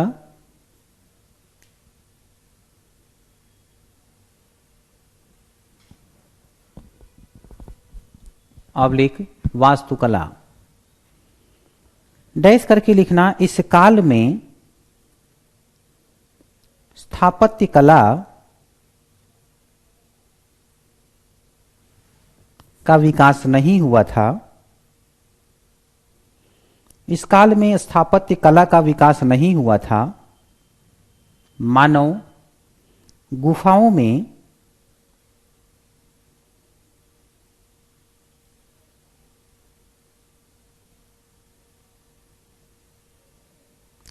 में एवं खुले आसमान के नीचे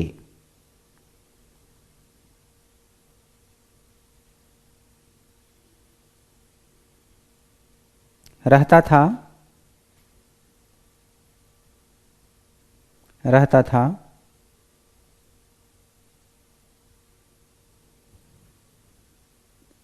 फिर लिखिए, हेडिंग डालिए शिल्पकला,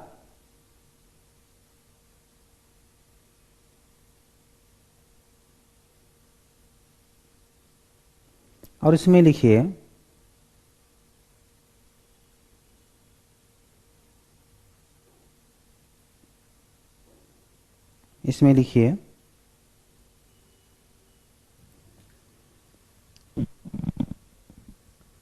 शिल्पकला।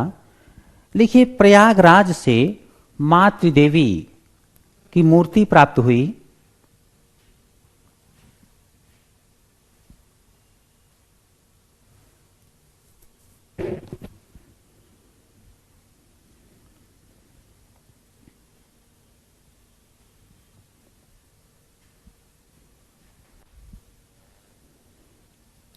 मानव निर्मित मूर्ति प्राप्त हुई। फिर नीचे नोट करके लिखिए, नोट करके पूरा पाषाण काल से संबंधित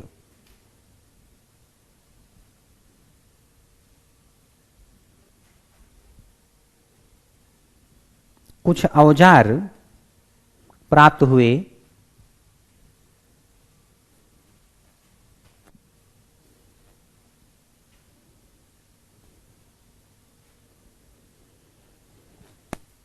इन्हीं के आधार पर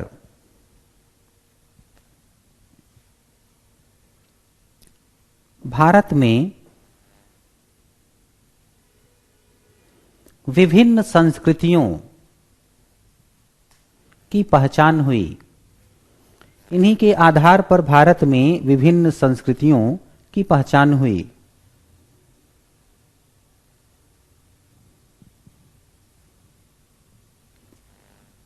फर्स्ट लिखना चापर चापिंग संस्कृति,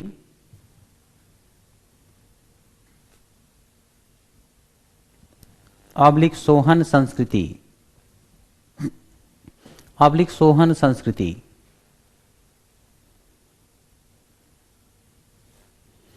ब्रैकेट में लिख लेना चापर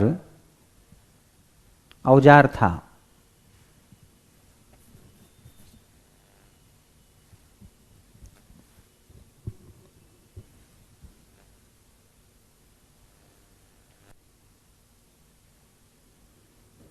फिर सेकंड लिखिए मद्रासी संस्कृति,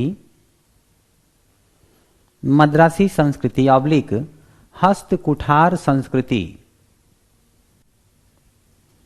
ऑब्लिक हस्त कुठार संस्कृति। ब्रैकेट में लिख लेना रॉबर्ट ब्रूस फ्रूट को, रॉबर्ट ब्रूस फ्रूट को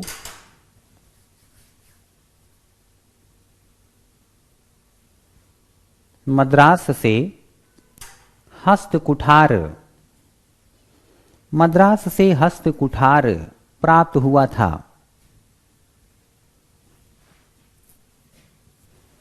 मद्रास से हस्त कुठार प्राप्त हुआ था।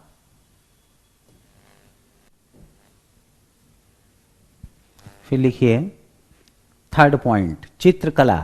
ये 6 पॉइंट है बच्चों, हर काल में मैं इस पर चर्चा करूंगा। स्थापत्य कला, शिल्पकला, चित्रकला, नृत्य, संगीत, साहित्य और धर्म दर्शन। तो यहां पर लिखिए चित्रकला। इसमें लिखिए मध्य प्रदेश के भीमबेटका से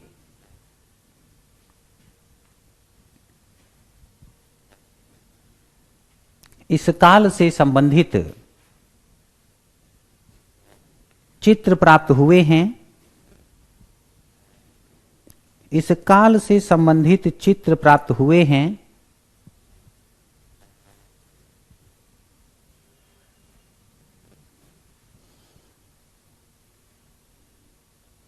भीमबेटका के चित्रों की जानकारी सर्वप्रथम भीमबेटका के चित्रों की जानकारी सर्वप्रथम वी.एस. वाकड़कर ने दी थी।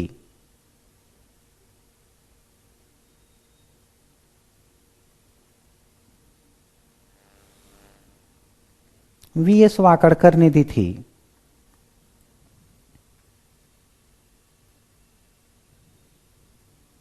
इसमें लिखना आखेटक का चित्र, नेक्स्ट लाइन में आखेटक का चित्र डैश करके लाल रंग से रंगा गया था। लाल रंग से रंगा गया था। और फिर नेक्स्ट लाइन में नर्तकी का चित्र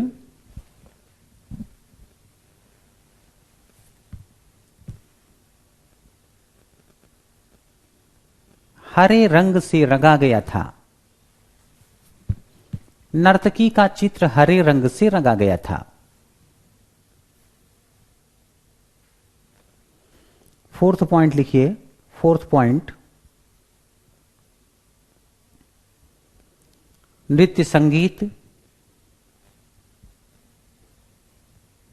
आगे डैश करके छोड़ दीजिए।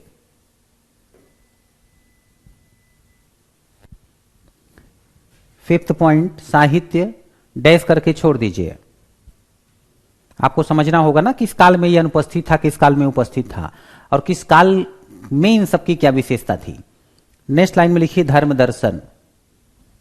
सिक्स्थ पॉइंट, छठा पॉइंट धर्म दर्शन लिख करके छोड़ दीजिए। धर्म दर्शन लिख करके छोड़ दीजिए। अब आइए मध्य पाषाण काल पर चलते हैं। मध्य पाषाण काल पर एक बार पुनः आप सभी लोग अपने अपने हथियार रखें और कमेंट में यस लिखें। अब मैं फिर थोड़ी देर तक समझाऊंगा और फिर लिखवाऊंगा। आप सभी लोग अपने अपने हथियार रखें और ध्यान से मेरी बातें सुनें, क्योंकि अभी तो मैंने समझाना शुरू किया है। धीरे धीरे करके बहुत कुछ पढ़ाता जाऊंगा। यदि ध्यान से समझोगे तो माइंड में सब कुछ सेट होता चला जाएगा, वरना एक बार थोड़ी सी लापरवाही आपसे हो गई तो आगे की बातें समझने में थोड़ी कठिनाई हो जाएगी। ठीक है, सभी लोग मेंटली प्रेजेंट हैं। तो बच्चों क्या है कि मध्य पाषाण काल में बहुत कुछ बदलने वाला था। चलिए इसी क्रम में देखते हैं क्या हुआ। इसी क्रम में देखते हैं स्थापत्य कला ऑब्लिक वास्तुकला। वास्तुकला, इसी में देख लिया जाए शिल्पकला। शिल्पकला, फिर इसी में देख लिया जाए चित्रकला। चित्रकला, और इसी में देख लिया जाए नृत्य, संगीत। संगीत, फिर इसी में साहित्य। साहित्य, फिर इसी में धर्म और दर्शन। धर्म और दर्शन। तो 6 पॉइंट देखने हैं। बेटा वास्तुकला का मतलब या स्थापत्य कला का मतलब जो व्यक्ति बनाता था घर, मंदिर, ये सब, यही सब है वास्तुकला। कई बार आपने सुना होगा जब घर बनता है तो कुछ लोग कहते हैं वास्तु शास्त्र का ध्यान रखा था कि नहीं, घर में किचन कहाँ होना चाहिए, है ना, घर में वॉशरूम कहाँ होना चाहिए, आप लोगों ने सुना होगा। तो ये सब बातें होती हैं। तो यहां पर क्या है, यहां पर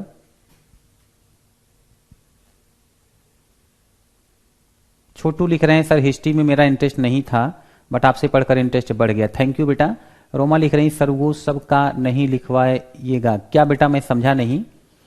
नहीं अब तो बेटा प्रयागराज ही बोलेंगे, इलाहाबाद जब था तब था। तो सौरभ जी तो यहां पर क्या है बच्चों, सबसे पहले स्थापत्य कला की बात कर ली जाए तो अभी भी मानव जो है अभी भी खुले आसमान के नीचे रहता था या गुफाओं में रहता था, अभी उसकी स्थिति यही है। रही बात शिल्पकला की तो इस काल की स्थिति ऐसी है कि चाहे वो मृदभांड की बात हो, मैंने कल ही आपको लिखवाया था शिल्पकला में क्या क्या पढ़ना है, तो चाहे वो मृदभांड की बात हो, मूर्ति बनाने की बात हो, है ना, तो ये सब जो है वस्त्र बनाने की बात हो, तो इन सब की विकास की आरंभिक अवस्था है। ये बहुत कुछ इस बारे में पता नहीं चल पाता। हां इस काल में मैं फिर यहां नोट करके एक पॉइंट लिखाऊंगा और उसको आप लोगों को ध्यान से समझना होगा। तो बच्चों क्या हुआ कि हाथ से ही व्यक्ति हथियार बनाता था, औजार बनाता था, और जब वो हाथ से ही औजार बना रहा है, हथियार बना रहा है, तो धीरे धीरे वह औजार हथियार को बारीक बनाता चला गया। मेरी बात को ध्यान से सुनिएगा। बिल्कुल बेटा पूजा निश्चिंत रहो, मैं बेसिक से ही पढ़ाता हूं, बेसिक से ही, तभी तो ऐसा पढ़ा रहा हूं आपको। तो ये बेसिक से ही पढ़ा रहा हूं। तो यहां पर क्या है कि लोग बारीक हथियार और औजार बनाने लग गए और यही इस काल की विशेषता बन गई, क्योंकि हथियार बारीक होना बड़ी बात थी, औजार बारीक होना बड़ी बात थी, और ये छोटे छोटे सूक्ष्म पाषाण उपकरण बनने लग गए ना, इनकी इस विशेषता को, इन हथियार औजारों को माइक्रोलिथ कहा जाता है। माइक्रोलिथ, जैसे आप लोग कहते हैं माइक्रोफोन, तो ये माइक्रोलिथ है। ये सब मैं लिखवाऊंगा बेटा, आप लोग बस ध्यान से मेरी बातें सुनो। तो माइक्रोलिथ जो है कहा जाता है। अब आप सोच करके देखें कि यदि सूक्ष्म औजार हथियार बनने लग गए तो अब तो शिकार करना और आसान हो जाएगा, और आसान हो जाएगा। बच्चे सौरभ क्या है ना कि पूरा पाषाण काल कोई काल नहीं है। दरअसल लाखों वर्ष का जब इतिहास होता है ना तो उसको कई पार्ट में बांट करके पढ़ा जाता है। ऐसे प्रागैतिहासिक काल भी कई वर्ष का इतिहास है, तो उसको 3 भाग में बांट लिया गया, पूरा पाषाण काल, मध्य पाषाण काल, नव पाषाण काल। इतनी सी बात है। जैसे मध्य पाषाण काल का समय मैंने यहां लिखा है 10,000 से 9,000 ईसा पूर्व तक। तो यहां पर क्या है कि आलोक बेटा अभी क्या है ना कि बहुत कुछ समझना है बच्चे, अभी तो बस जितना मैं बता दूं उतना समझो, वही सब लिख लो। अभी तो शुरुआत हुई है। अगर एक एक टॉपिक को जो जरूरी नहीं है उसको भी बहुत डीप में जाके जानने लग गए ना तो बड़ी समस्या हो जाएगी। स्टार्ट में हर किसी को लगता है कि खूब इकट्ठा कर दो, लेकिन उतना ही इकट्ठा करो जितना सर पे उठा के दूर तक लेके जा पाओ। ये सब कुछ दिमाग में रख करके एग्जाम हॉल तक जाना है। तो आप निश्चिंत रहो, जिस संस्कृति की जो विशेषता होगी और परीक्षा की दृष्टि से उपयोगी होगी वो मैं समझाऊंगा। इसके लिए एकदम से निश्चिंत रहो। यदि आप लोग कहेंगे कि सर इस टॉपिक को भी और डीप में जाके समझा दो तो मैं समझा दूंगा। मैं आप लोगों की जो मांग होती है उसे इग्नोर नहीं करता, लेकिन मैं ये सावधानी रखने के लिए जरूर कहूंगा। तो यहां पर क्या है कि अब इसे माइक्रोलिथ कहा जाता है, और जब हथियार सूक्ष्म बनने लगे बच्चों तो शिकार करना आसान हो गया। जानवरों को मारना यानी जानवर का शिकार करना, पशु पक्षियों का शिकार करना। और आप सोच करके देखो, यदि शिकार करना आसान हो गया तो इससे भोजन की उपलब्धता बढ़ गई। खाने पीने के लिए अब लोगों को बहुत परेशानी का सामना नहीं करना पड़ेगा। और जब बच्चों भोजन की उपलब्धता बढ़ी तो जाहिर सी बात है कि जनसंख्या वृद्धि होने लग जाएगी। पहले क्या था, भोजन की तलाश में व्यक्ति भटकता रहता था दिन रात। आज उसके पास भोजन की व्यवस्था है, आसानी से भोजन मिल जाता है, तो एक जगह पर रहेगा, लोगों के साथ रहेगा, तो जाहिर सी बात है कि जनसंख्या बढ़ेगी। अभी मैं थोड़ी देर पहले कह रहा था कि खतरनाक जानवरों से बचने के लिए भी साथ में रहना पड़ता था। तो खाद्यान्न की उपलब्धता बढ़ गई, या मैं कहूं भोजन की उपलब्धता बढ़ गई। और उसके बाद आप देखो कि स्थिति ऐसी है कि जो है लोगों को ग्रुप में रहना बेहतर लग रहा है। तो इससे जनसंख्या में वृद्धि हुई, और जब जनसंख्या में वृद्धि हुई तो इसी काल की विशेषता है कि लोगों ने पशु पालन भी करना सीख लिया। मतलब कुल मिला जुला के कहानी शुरू हुई थी सूक्ष्म हथियार औजार बनाने से, और मामला यहां तक पहुंच गया। अच्छा, इसके बाद देखो, यहां पर मैं बात कर रहा हूं अब चित्रकला की। बच्चे, क्या होता है ना कि जब मानव भूखों बैठा हो तो उसको नाचना गाना नहीं अच्छा लगता, वो क्रिएटिविटी नहीं दिखाएगा, वो परेशान होगा। अभी देखो, कोई व्यक्ति भरपेट भोजन करके बैठा है, उसको लगेगा कि चलो बैठ करके टीवी देखते हैं, गाना सुनते हैं, डांस करते हैं। और कोई व्यक्ति 3 दिन से भूखों बैठा है, आप उसके पास ले जा करके और साउंड रख करके वॉल्यूम फुल कर दो, डीजे वाले बाबू मेरा गाना तो बजा। उसके बाद देखिए वो कैसा गाना बजाएगा, फिर वो साउंड ही तोड़ना शुरू करेगा। यदि व्यक्ति भरपेट भोजन करके बैठा हो ना बच्चे, तो उसका ध्यान प्रकृति की सुंदरता पर जाता है। वो देखेगा कि मतलब शांति से बैठा हुआ है, पेट भरा हुआ है, कि क्या सुंदर लग रहा है, पेड़ पौधे कुछ भी, जो कुछ प्रकृति ने बनाया हुआ है वो उसको सुंदर लग सकता है। मतलब सौंदर्य की ओर उसका आकर्षण बढ़ जाएगा। और बच्चों, इसी काल की विशेषता है कि सौंदर्य की ओर लोगों का आकर्षण बढ़ा। मतलब हो सकता है कि इस काल के लोगों में कुछ ऐसे भी लोग रहे हो जिनके अंदर वो धुन जो है चल रही हो कि कितना प्यारा तुझे रब ने बनाया। ये क्या है? सौंदर्य की ओर आकर्षण, फुर्सत से बनाया होगा कुदरत ने। ये क्या है? सौंदर्य की ओर आकर्षण। और मैं ऐसा इसलिए कह रहा हूं, इस काल की विशेषता है कि लोग सौंदर्य की ओर आकर्षित हुए, व्यक्ति थोड़ा सा डिफरेंट सोचने लग गया, डिफरेंट करने लग गया। और बच्चों, इस काल में बहुत से चित्र बने हैं, बहुत से चित्र बने हैं, और ये चित्र भारत के विभिन्न क्षेत्रों में मिले। यूपी का मिर्जापुर, उड़ीसा का संभलपुर और मध्य प्रदेश का भीमबेटका, जहां से लगभग 133 गुफाएं मिली, यानी बहुत सी गुफाएं मिली। और गुफा के अंदर की दीवार पर, छत पर, चट्टानों पर इस काल के चित्र मिले हैं, मध्य पाषाण काल के चित्र मिले हैं। और कैसे कैसे चित्र मिले हैं, कैसे कैसे चित्र मिले हैं। इस काल में जो चित्र मिले, चित्रों की विशेषताएं, चित्रों की विशेषताएं, भीमबेटका से जो चित्र मिले हैं, तो इसी काल में बच्चों कीड़ा मकोड़ा, पशु पक्षी का चित्र। कई बार देखो, एक प्यारा सा पक्षी दिख जाए, कई कलर हो उसमें, उसकी पंखुड़ियां अलग कलर की, पैर अलग कलर का, या पंखुड़ियों में कई कलर यूज हो, तो मानव अनायास ही कह उठता है कि कितना सुंदर पक्षी है, क्या गजब प्रकृति ने बनाया है, क्या गजब का ऊपर वाले ने इसे बनाया है। अभी देखो, जब मोर देखता है इंसान, तो एक बार वो प्रकृति की कलाकारी से चौंक जाता है। क्या खूबसूरत रचना है ये, लोगों को लगता है। तो ये बच्चों सौंदर्य बोध है। तो मैं यहां ये कह रहा हूं कि पशु पक्षी कीड़े मकोड़ों का चित्र भीमबेटका की गुफाओं में बना हुआ है, आप अभी भी जाकर के देख सकते हैं। दूसरा, शिकार करते हुए मानव का चित्र, शिकार करते हुए मानव का चित्र, मतलब जो शिकार करता था मानव भी समूह में, उसका भी चित्र देखिए। मैं आपको दिखाता हूं, थोड़ी देर पहले आप लोग देख ही रहे थे। ये जो है, ये देखिए, इसमें आप देखो ग्रुप में शिकार करते हुए लोग आपको दिख जाएंगे। समुदाय में नृत्य करने का चित्र, ये देखो, साथ में नृत्य करना, नृत्य करें महिलाएं साथ में, या कोई भी।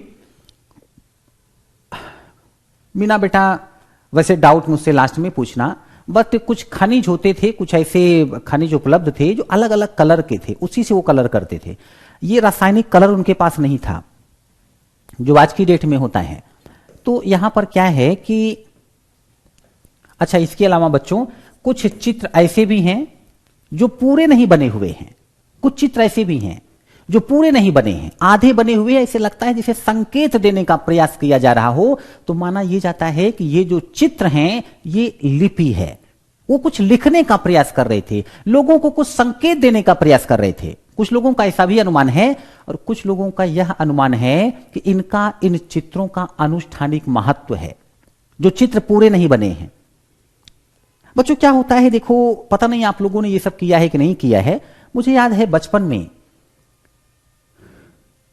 बल्कि अभी भी देखो किसी किसी मूवी में तो देखा ही होगा आपने, अगर रियल में ना देखा हो, कुछ लोग किसी विशेष प्रकार के पेड़ में जाकर के धागा बांध देते हैं। उनका मानना यह होता है कि इससे हमारी मन्नत पूरी होगी, हमारे जीवन में विकास होगा या कोई बिछड़ा हुआ मिल जाएगा।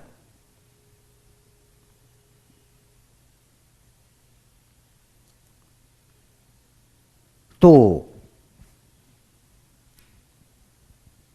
अनुष्ठान मतलब पूजा पाठ बेटा, अनुष्ठान मतलब पूजा पाठ। एक समय हुआ करता था, मैं आगे आपसे चर्चा करूंगा, कि लोग जो है पूजा किया करते थे, उनको लगता था कि इससे हमारा विकास होगा। या ऐसे समझो अगर लंबे समय तक बारिश नहीं होती थी एक जमाने में, तो लोग पूजा पाठ करते थे, अनुष्ठान करते थे अलग अलग, कि जो है बारिश हो जाए, वो अनुष्ठान है। तो इसका भी अनुष्ठानिक महत्व रहा होगा, कुछ लोगों ने ऐसा गेस किया। तो ये इस काल की चित्रकला की विशेषताएं हैं। और रही बात नृत्य और संगीत की, तो इस काल में बच्चों ऐसे भी चित्र मिले हैं जिसे देखकर लग रहा है कि कोई वाद्य यंत्र बजा रहा है, और डांस करते हुए चित्र तो मिले ही। और इस काल में अगर साहित्य, धर्म, दर्शन की बात की जाए तो अपने पास विशेष जानकारी नहीं है। कुल मिला जुलाकर मध्य पाषाण काल में यही स्थिति थी। अब क्रांतिकारी परिवर्तन दिखेगा आपको नवपाषाण काल में। नवपाषाण काल में बहुत तेजी से स्थिति बदलने लग जाएगी। दरअसल नवपाषाण काल का जो मानव होगा वो और क्रिएटिव होगा। और धीरे धीरे बच्चों मैं आपको बताऊंगा कि कैसे नवपाषाण काल का मानव स्थापत्य और वास्तुकला का विकास सीख गया। उस काल का मानव झोपड़ियां बनाएगा, कच्चे ईंट के घर बनाएगा। फिर मैं आपको यह भी बताऊंगा कि कैसे कच्ची ईंट के घर पक्की ईंट के बन जाएंगे, और कैसे गांव में बसे लोग धीरे धीरे बहुत बड़े बड़े शहर में बस जाएंगे, और कैसे संस्कृति से सभ्यता का विकास हो जाएगा। यानी नवपाषाण काल के बाद मैं आगे बढ़ते हुए पहुंच जाऊंगा हड़प्पा की सभ्यता तक, और क्रम से बताता जाऊंगा कि किस प्रकार संस्कृति का, कला का विकास हो रहा था। 1 मिनट आपको देता हूं, कोई डाउट? कोई डाउट?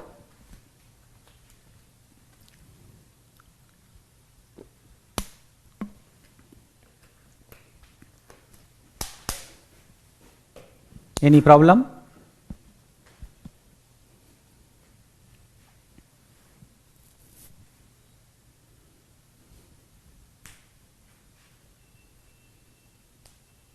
ठीक है, लिखना स्टार्ट करिए। हेडिंग डालिए मध्य पाषाण काल। मध्य पाषाण काल बेटा, जो ईयर मैंने लिखा है ये अलग अलग बुक में अलग अलग है, जो मुझे सबसे सही लग रहा है वो मैं यहां लिखवा रहा हूं।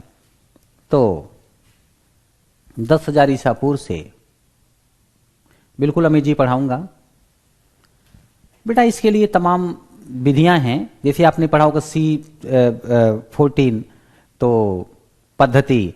किसी भी वस्तु को आप दे करके साइंटिस्ट को पता लगा सकते हैं कितनी पुरानी होगी। तो जैसे जो पूरा पाषाण काल है उसको माना जाता है कि 10 लाख ईसा पूर्व तक था। कहीं कहीं मिलता है 6 लाख से 10,000 ईसा पूर्व, कहीं कहीं 1.5 लाख से 10,000 ईसा पूर्व। मध्य पाषाण काल मतलब 10,000 से 9,000 ईसा पूर्व। फिर आगे नव पाषाण काल तो मैं बताऊंगा 9,000 से 4,000 ईसा पूर्व। 4,000 ईसा पूर्व के बाद मानव पत्थर के साथ तांबे का प्रयोग सीख गया, तो उसको ताम्र पाषाण काल कहते हैं। तो 4,000 से 3200 ईसा पूर्व, और उसके बाद का समय हड़प्पा सभ्यता का है। तो ये सब मैं पढ़ाऊंगा। हाँ, कार्बन डेटिंग पद्धति नहीं बच्चे, अभी मृतभांड नहीं मिले, अभी इस काल में मृतभांड नहीं मिले।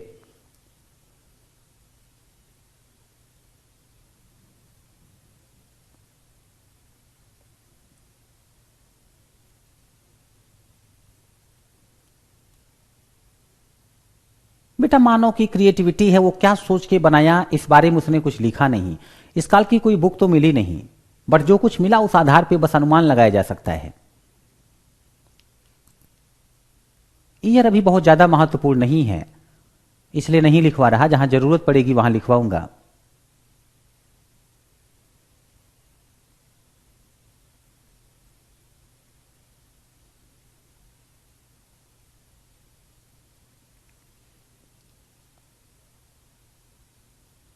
बेटा अकीब क्या है ना कि जब लोग कृषि करना सीखेंगे ना, उसी काल में व्यापक रूप से मृत भांडों का प्रयोग होने लग जाएगा, है ना। तो इसलिए हम लोग जो बेहतर मानते हैं कि कॉमन हो गया वो सब, वो नवपाषाण काल से। तो लिखिए यहां पर, धन्यवाद बेटा दीपक, लिखिए मध्य पाषाण काल 10,000 से 9,000 ईसा पूर्व। और इसमें लिखिए फर्स्ट स्थापत्य कला अवलिक वास्तुकला।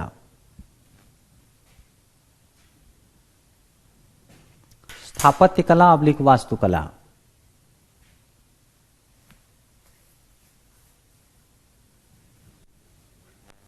डैश करके अभी भी मानव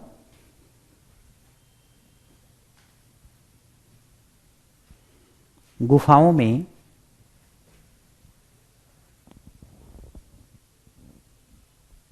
एवं खुले आसमान के नीचे सोता था। खुले आसमान के नीचे सोता था।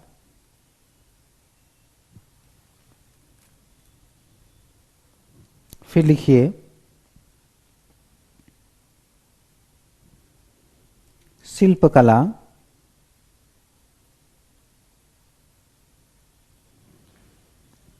डैश करके विकास की आरंभिक अवस्था। अकीब बेटा इसलिए मैंने चर्चा किया था ना कि विकास की आरंभिक अवस्था मतलब कुछ इस प्रकार का कि बेहतर तो नहीं दिखेगा बना हुआ, बट दिख सकता है, यहां से आपको विकास दिखने लग जाएगा। तो विकास की आरंभिक अवस्था। फिर लिखना इसी में नोट करके इस काल का मानव सूक्ष्म उपकरण बनाने लगा जिसे माइक्रोलिथ कहा जाता था। जिसे माइक्रोलिथ कहा जाता था।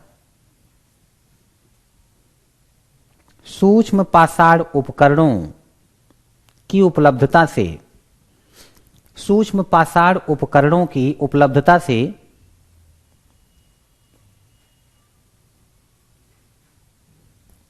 पशु पक्षियों का शिकार करना आसान हो गया।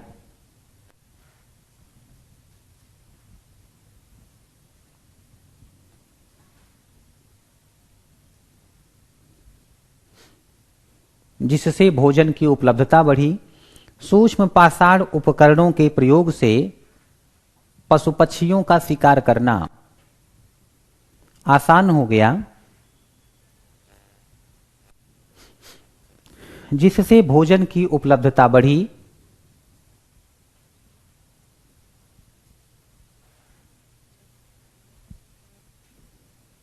भोजन की उपलब्धता के कारण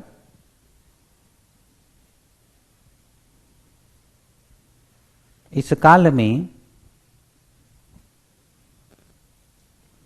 जनसंख्या वृद्धि हुई। भोजन की उपलब्धता के कारण इस काल में जनसंख्या वृद्धि हुई।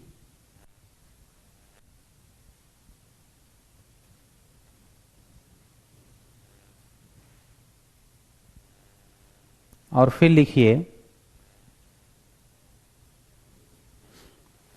हेडिंग डालिए चित्रकला।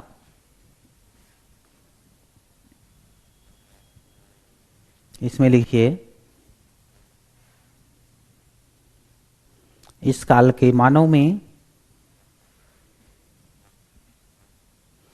इस काल के मानव में सौंदर्य के प्रति आकर्षण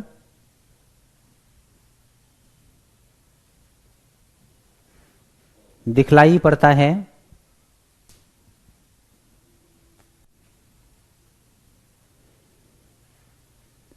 मध्य काल पाषाण काल से संबंधित चित्र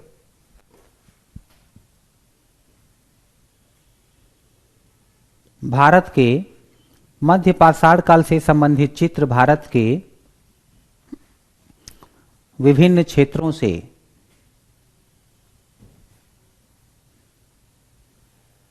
प्राप्त हुए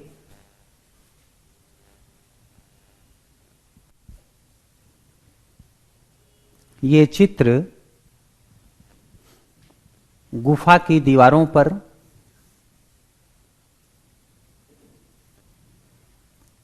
छत पर एवं चट्टानों पर बने हुए हैं।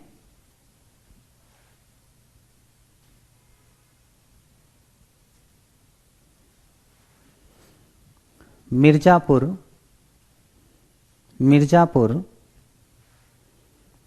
ब्रैकेट में उत्तर प्रदेश,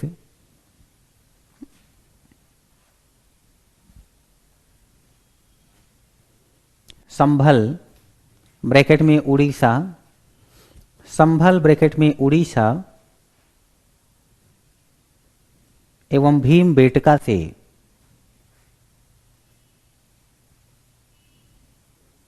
मध्य पाषाण काल के चित्र प्राप्त हुए।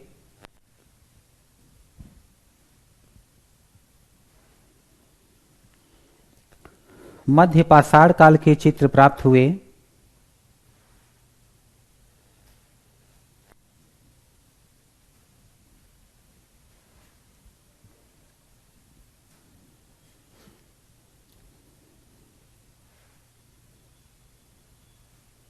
भीमबेटका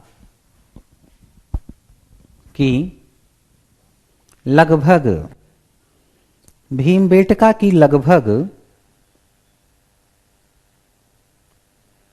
133 गुफाओं से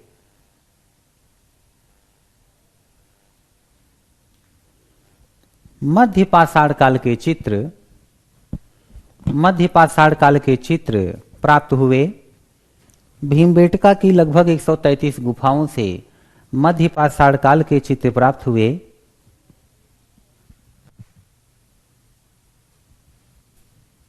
इन चित्रों की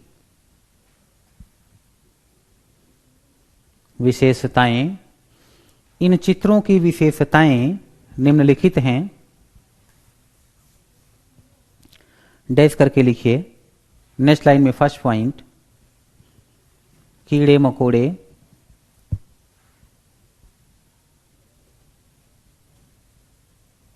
एवं पशु पक्षियों का चित्र।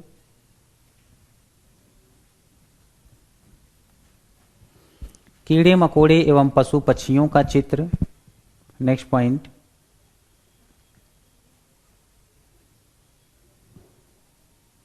समूह में शिकार करते हुए मानव का चित्र।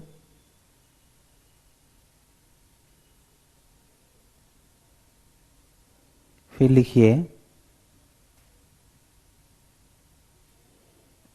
गेरुआ, कॉमा श्वेत सफेद, गेरुआ कॉमा श्वेत और पीले रंग से रंगा हुआ चित्र, और पीले रंग से रंगा हुआ चित्र। फिर नेक्स्ट लाइन में नेक्स्ट पॉइंट, कुछ ऐसे भी चित्र प्राप्त हुए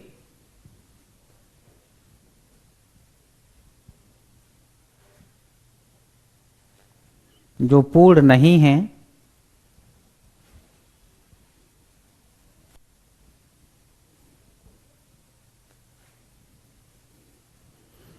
ये चित्र सांकेतिक हैं।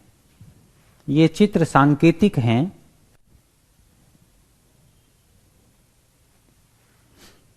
ये चित्र सांकेतिक हैं।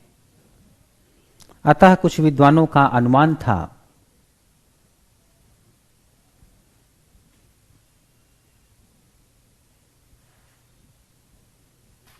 कि ये उस काल में मानव द्वारा प्रयोग की गई, ये उस काल में मानव द्वारा प्रयोग की गई लिपि रही होगी।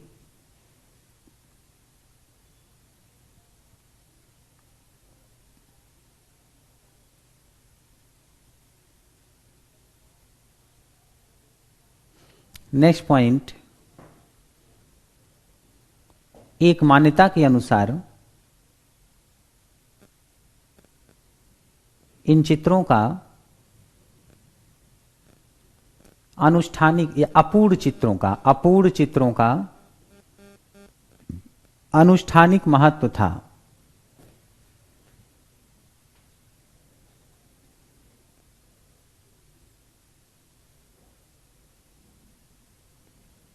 नेक्स्ट लाइन में लिखिए, नेक्स्ट पॉइंट, नृत्य संगीत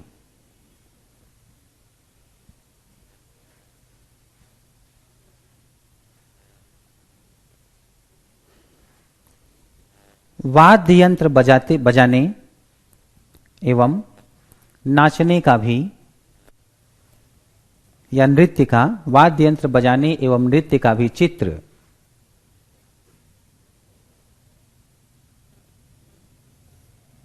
प्राप्त हुआ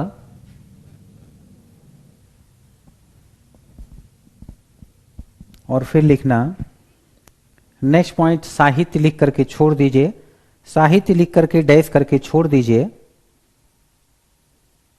और फिर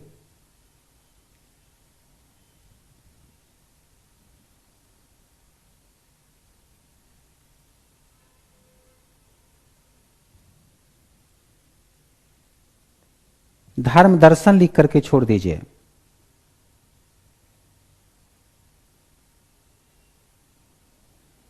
धर्म दर्शन लिख करके छोड़ दीजिए। चलिए एक काल में आप लोगों को और पढ़ा दूं, वो है नवपाषाण काल।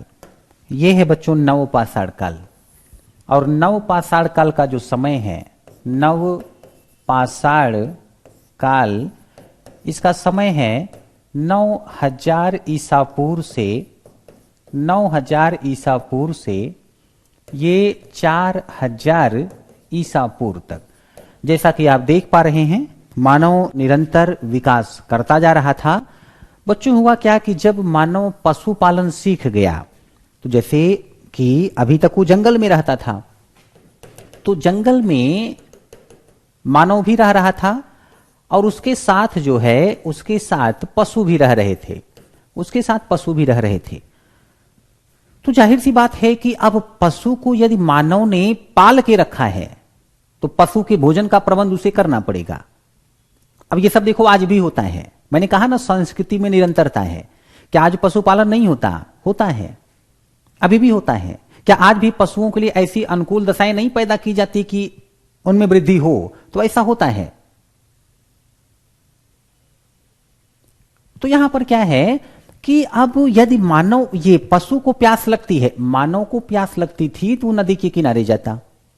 अब चाहे वो नदी जंगल से जा रही हो बच्चों, या वह नदी जो है जंगल के बगल से जा रही हो,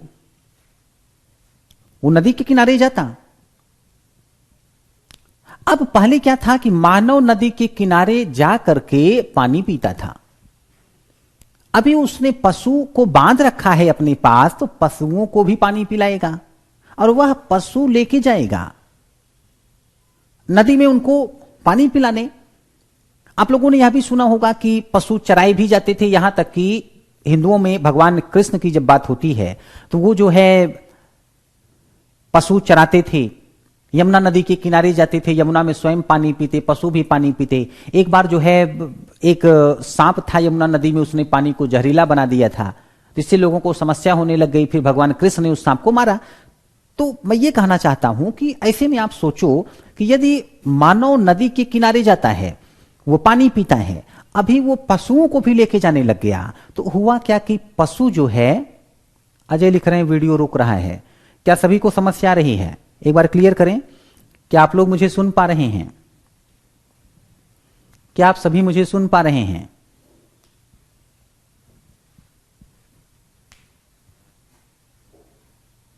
हाँ बिल्कुल बेटा, कालिया नाग। क्या आप लोग मुझे सुन पा रहे हैं? नहीं सुन पा रहे? अच्छा, कुछ ही लोगों को प्रॉब्लम है, बाकी लोग मुझे सुन पा रहे हैं। Very good. तो जो नहीं सुन पा रहे हैं वो कुछ करें खुद से, स्वयं से। तो यहां पर क्या हुआ बेटा कि अब नदियों के किनारे जब पशु भी जाने लग गए तो पशु अपने मुख में कुछ न कुछ खाते हुए नदी के किनारे तक जाते थे। और वो क्या खाते थे? जंगली टाइप का गेहूं, जंगली टाइप का चावल। मानव ने देखा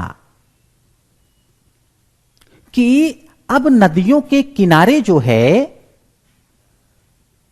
जो एरिया पहले प्लेन था, अभी वहां नए नए टाइप के छोटे छोटे पौधे दिख रहे हैं। वो गेहूं का पौधा था, वो चावल का पौधा था, उसको जानवर खाते थे। मानव को लगा कि ये तो पौधों में भी वृद्धि होती है, अगर यही सब हम भी खाने लगें जो खाने योग्य हो, तो ऐसे में तो जैसे हमने पशुपालन सीखा था ऐसे पौधों का पालन सीख जाएंगे, यानी कि खेती करना सीख जाएंगे। ये तो बहुत अच्छी बात होगी। और यदि खेती करना सीख गए बच्चों, तो विचार करके देखो कि अब नदियों के किनारे ही ये खेती करने लग जाएं, क्योंकि खेती के लिए भी पानी की आवश्यकता होगी, खेती के लिए मुलायम जमीन चाहिए। अभी तक इनके पास सिर्फ पत्थर है।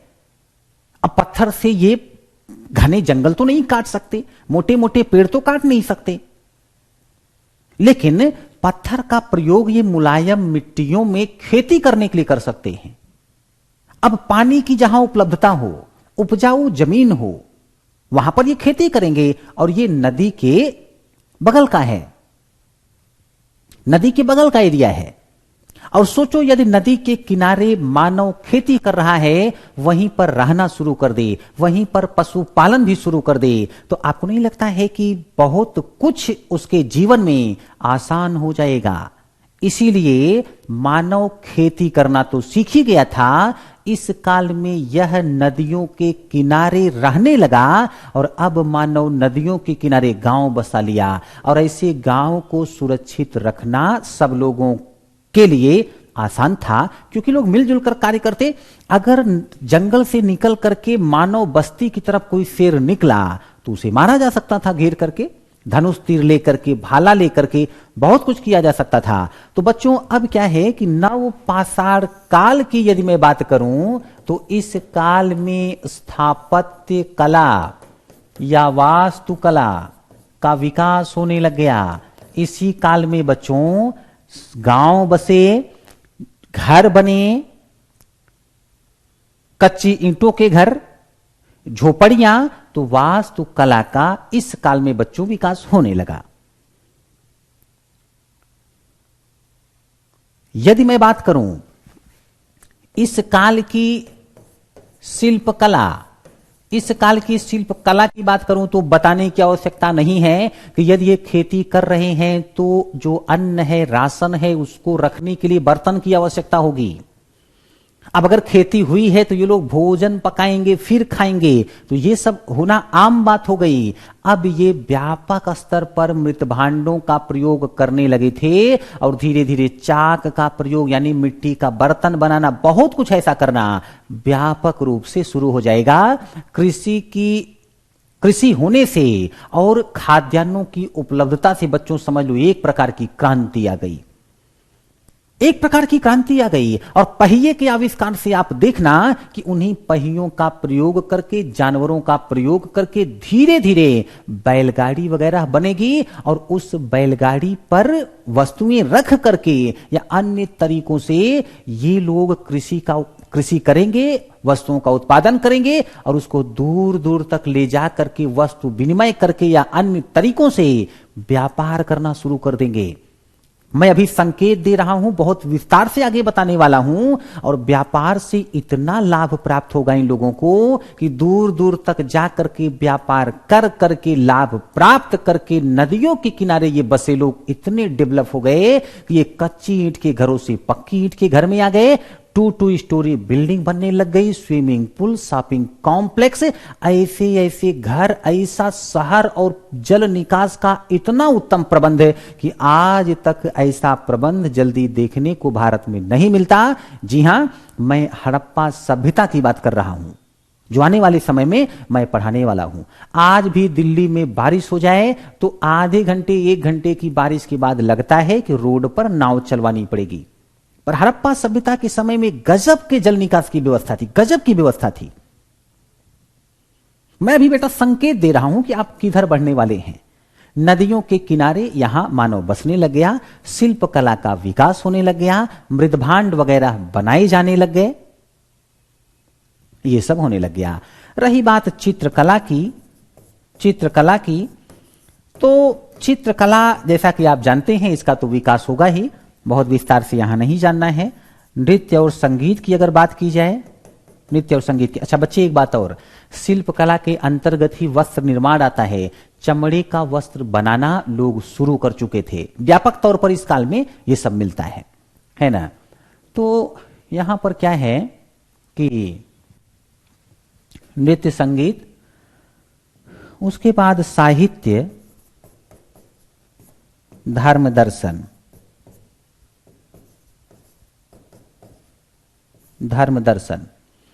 तो इसमें अभी कुछ विस्तार से नहीं जानना। मैं देख रहा हूं कुछ बच्चे कुछ फैक्ट लिख रहे हैं कमेंट में, तो बेटा निश्चिंत रहो। अभी क्या है कि जो कुछ मैं पढ़ा रहा हूं उसमें मेंस और प्री दोनों को साथ में लेके चल रहा हूं। स्पेशली पीटी के लिए भी हिस्ट्री के टीचर को कुछ क्लास लेनी पड़ती है, उसमें वो आपको बहुत सारे फैक्ट्स बताता है। तो मैं कुछ ऐसी क्लास लूंगा जिसमें आप लोगों को बहुत से फैक्ट्स बताऊंगा। जब आप लोग पहले से कॉन्सेप्ट समझे रहेंगे तो फैक्ट समझना आपके लिए आसान हो जाएगा। तो मैं आपको बहुत फैक्ट्स बताऊंगा। यकीन मानिए मैं अभी आपको इतने फैक्ट्स लिखवा सकता हूं कि आप लिखते लिखते थक जाओगे और याद करते करते भी, लेकिन अभी उसकी आवश्यकता नहीं है। अभी मेरा ज्यादा जोर कॉन्सेप्ट पर है, क्योंकि मुख्य परीक्षा को ध्यान में रखते हुए मैं चल रहा हूं। प्रारंभिक परीक्षा का बड़ा पाठ्यक्रम इसमें कवर हो जाएगा और अलग से भी कुछ क्लास मुझे लेनी पड़ेगी। जब मैं प्राचीन इतिहास अलग से पढ़ाऊंगा तो बहुत सारे फैक्ट्स की बात मैं आपसे करूंगा।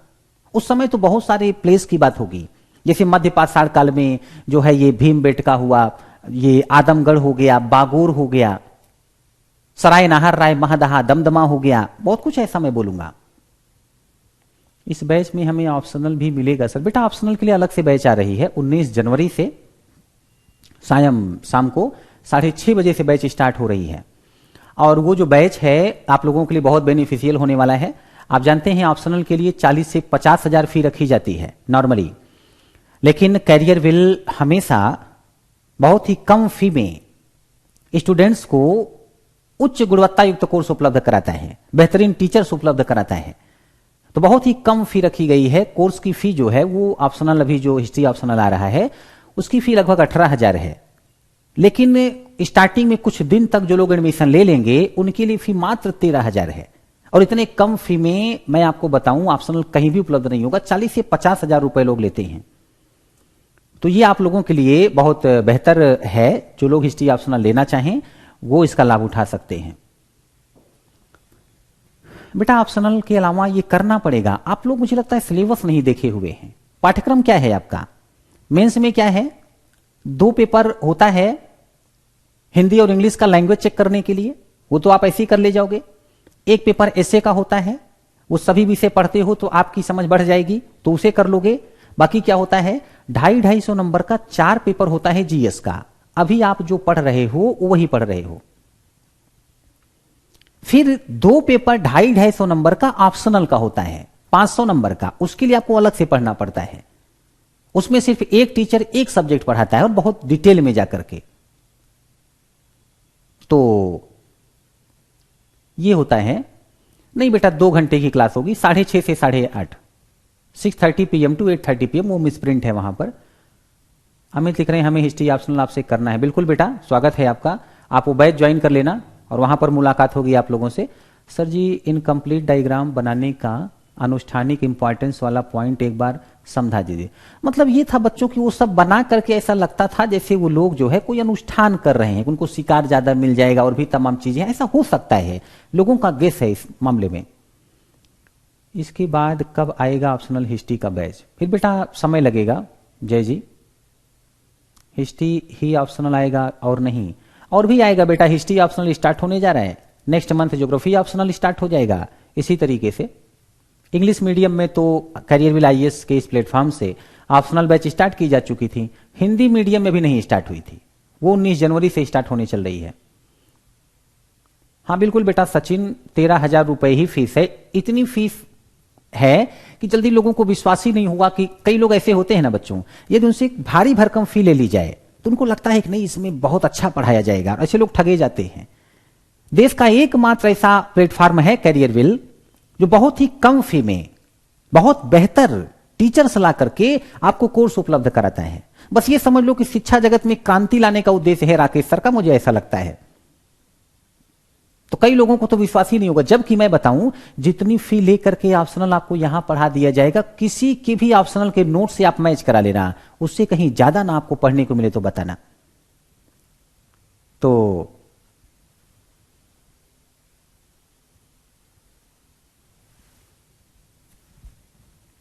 बेटा ऑप्शनल जो है मेंस की तैयारी के समय ही पढ़ना पड़ता है। जब तक मेंस की कंप्लीट तैयारी नहीं रहेगी, मेंस में कैसे बैठोगे आप? हाँ बिल्कुल बेटा, हिंदी लिटरेचर का ये तो आगे आप लोगों को जानकारी दी जाएगी, अभी इस बारे में कोई जानकारी मुझे नहीं है।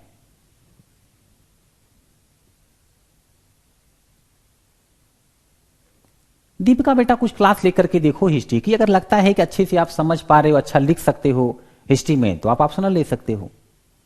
हाँ बिल्कुल बेटा, यूपीएससी और स्टेट पीसीएस एग्जाम्स के लिए होगा। पूजा बेटा अपना अपना इंटरेस्ट है, अपना तरीका है। देखो अंबानी जी और रतन टाटा जी दो लोग हैं। आप जानते हैं भारत के सबसे अमीर व्यक्ति अंबानी जी कहे जाते हैं, जबकि मैं आपको बताऊं उनसे ज्यादा पैसा टाटा जी कमाते हैं। फर्क यह है कि अंबानी जी का पूरा पैसा दिखता है और सरकार उसी आधार पे जो संस्थाएं हैं वो बताती हैं कौन सबसे अमीर है।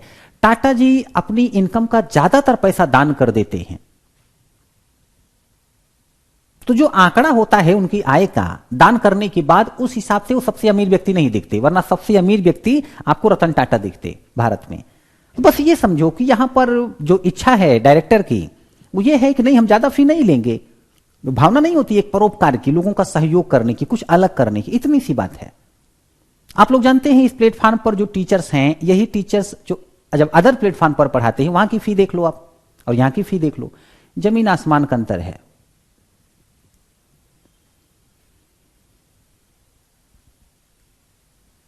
बिल्कुल बेटा सौरभ, बेस्ट ऑफ लक, मेहनत करो ऐसा ही हो जाएगा।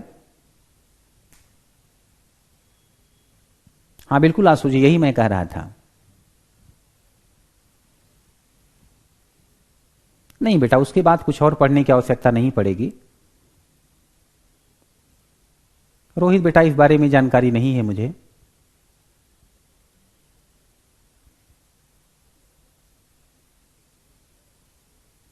हाँ बिल्कुल नीलेश जी, दिल के सबसे अमीर टाटा जी हैं। बढ़िया है बेटा यीशु, जिस सब्जेक्ट में इंटरेस्ट लगे वही आप ले सकते हो। धन्यवाद प्रदीप बेटा। तो मैं आप लोगों को क्या पढ़ा रहा था? अच्छा, ये मुझे लिखवाना था, नौ पाषाण काल के बारे में लिखवाना था। अब तो समय हो गया, चलिए इस लेक्चर में यहीं तक। हाँ, मुलाकात होगी नेक्स्ट लेक्चर में। धन्यवाद।